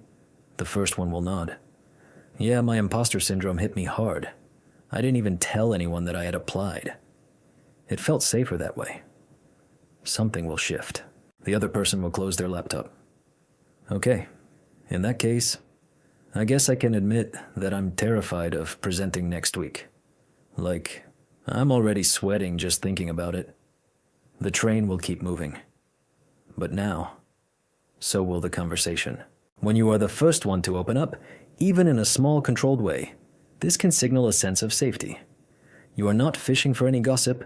You are lowering your guard so that they will not have to keep theirs so high. This does not have to be dramatic, just something that is real, something that you would not say to just anyone. In our parenting, this can help our kids to stop performing and to start to connect. In our therapy, this can soften the silence. In our leadership, this can earn our loyalty without us demanding it. In our conflict, this can replace our defense with our mutual ground. You are not exposing any weakness. You are offering a sense of trust. And most people will meet you there if you will let them. The real power of us sharing a secret first is not in what we will say. It is in what it can make possible for the person who is across from us. And often, that is the moment when everything else will start to feel just a little more honest. I describe their expression, not their mood. To understand someone will not always mean that you have to name what they will feel. Sometimes it will mean that you have to notice what you will see, gently and without any guessing. In a quiet cafe in the late afternoon, 2 coworkers are sitting near the window. One of them is unusually quiet. They are stirring their drink more than they are sipping it. The other will watch for a moment and then they will say, "You're staring at the same spot in your cup and your jaw has been set since we have sat down." The first one will blink, they will be surprised, and then they will sigh. "Yeah, sorry. It's just that it's been a long morning." The mood will open up, not because the emotion was named, but because the tension was seen. When you can describe someone's expression, their posture, their gestures, their silence, this is an invitation. It is a mirror. It is not a label. To say, "You look upset," can feel intrusive or presumptive. But to say, "You've been really quiet since that call," can leave some room. This can let them decide what it will mean. In our therapy, this can create a space without any pressure. In our parenting, this can help our children to articulate their feelings without it making them feel observed or managed. In our sales or our negotiation, this can keep our emotional awareness present without it making things personal. In our close relationships, this can show an attentiveness without any control. You are not diagnosing, you are observing, with a sense of care, not with any commentary. People will not always want you to read their mind, but they will often want to know that you have noticed that something has changed. And the safest way to show that is to reflect the surface. You can let them fill in the rest. This is a small shift, from us saying what we will think that they will feel, to what we will see that is happening. But that space is often all that someone will need to start to open up on their own terms, calmly and willingly. I comment on the atmosphere, not on them. Our tension will not always need to be named directly. Sometimes it will just need a softer reflection. In a small grocery store checkout line, a woman is standing rigidly. Her arms are crossed, her eyes are forward. The cashier will greet her, but she will barely respond. Behind her, a man with just a few items will wait patiently. He will notice the mood, but instead of commenting on her, he will glance around and he will say, lightly, "It feels like the kind of day where everyone's shoulders are up by their ears." The line will move. Her posture will soften. She will not say much, but the air around her will change. Something small, something tight will let go. When our emotions are high, to call them out directly can backfire. People will not always want to hear, "You seem upset," or "You look stressed." This can feel intrusive. But if you can comment on the space, on the energy, on the tone of the room, this can give them the room to breathe without you putting them on the spot. In our therapy, this can gently open our difficult sessions. In our parenting, this can help our kids to feel seen without them feeling exposed. In our negotiation or our sales, this can reset the mood without it escalating it. Even in our friendships, this can offer our support without any pressure. You are not diagnosing the person. You are noticing the room that you are both in. That small shift from "you are" to "this feels" can make our connection easier. This can show an awareness without any judgment. And most of the time, that is enough to help someone to drop their guard just a little without them needing to explain themselves. Not every bridge is built by us naming what is wrong. Sometimes it can start by us noticing what we are both standing in, quietly, together. I say, "That's exactly what I would have said." Our reassurance will often land best when it can sound like an agreement, not like a correction. At a small round table in a shared break room, a junior colleague will share an idea during their lunch, something about changing the team's workflow to cut down on their redundant updates. They will speak quickly, they will be slightly unsure, their eyes will be darting to check for any signs of an approval. The older coworker who is across from them will listen, and then they will say with a small nod, "That's exactly what I would have said." There is a pause. The younger one will blink, and then they will let out a quiet laugh. "Really?" The energy will shift. They will sit up straighter. The conversation will open up. They will go on to explain more, with more confidence. Now, not because the plan was perfect, but because they will no longer feel like they are guessing alone.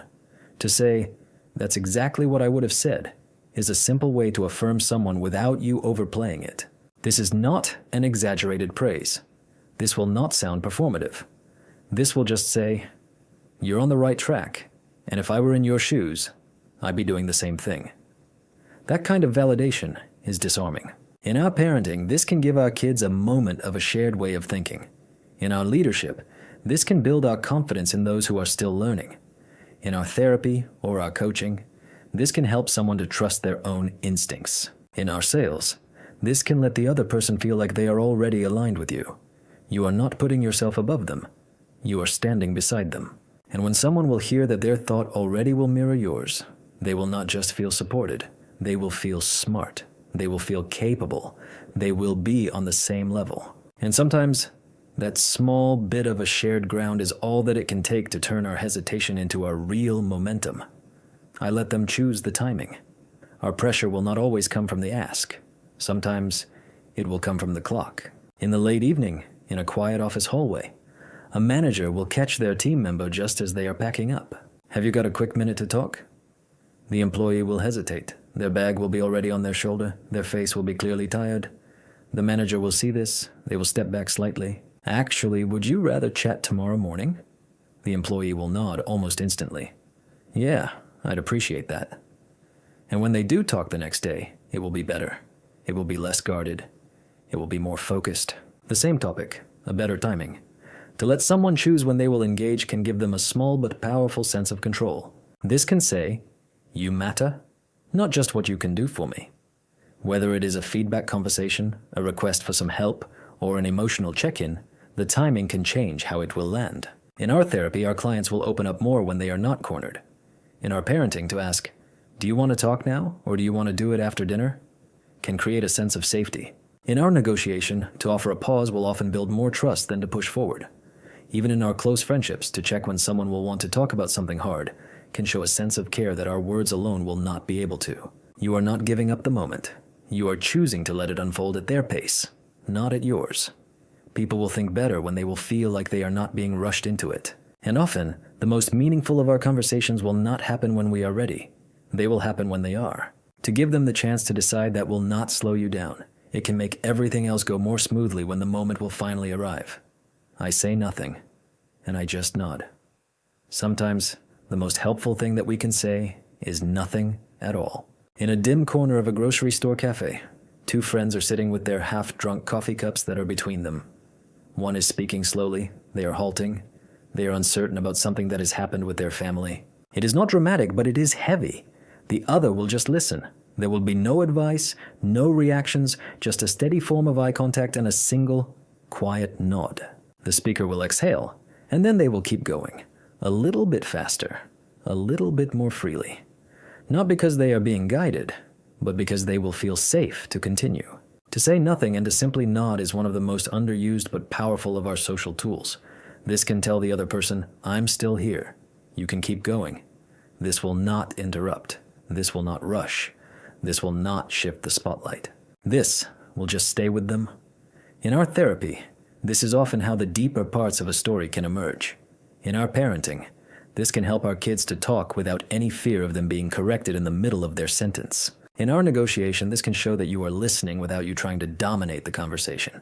In our conflict, this can prevent an escalation by you giving someone the space to get it all out first. You're not guiding, you're holding the line, it is steady.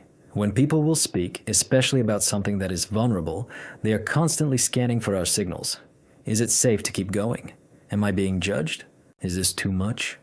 A simple nod at the right moment can quiet all of that.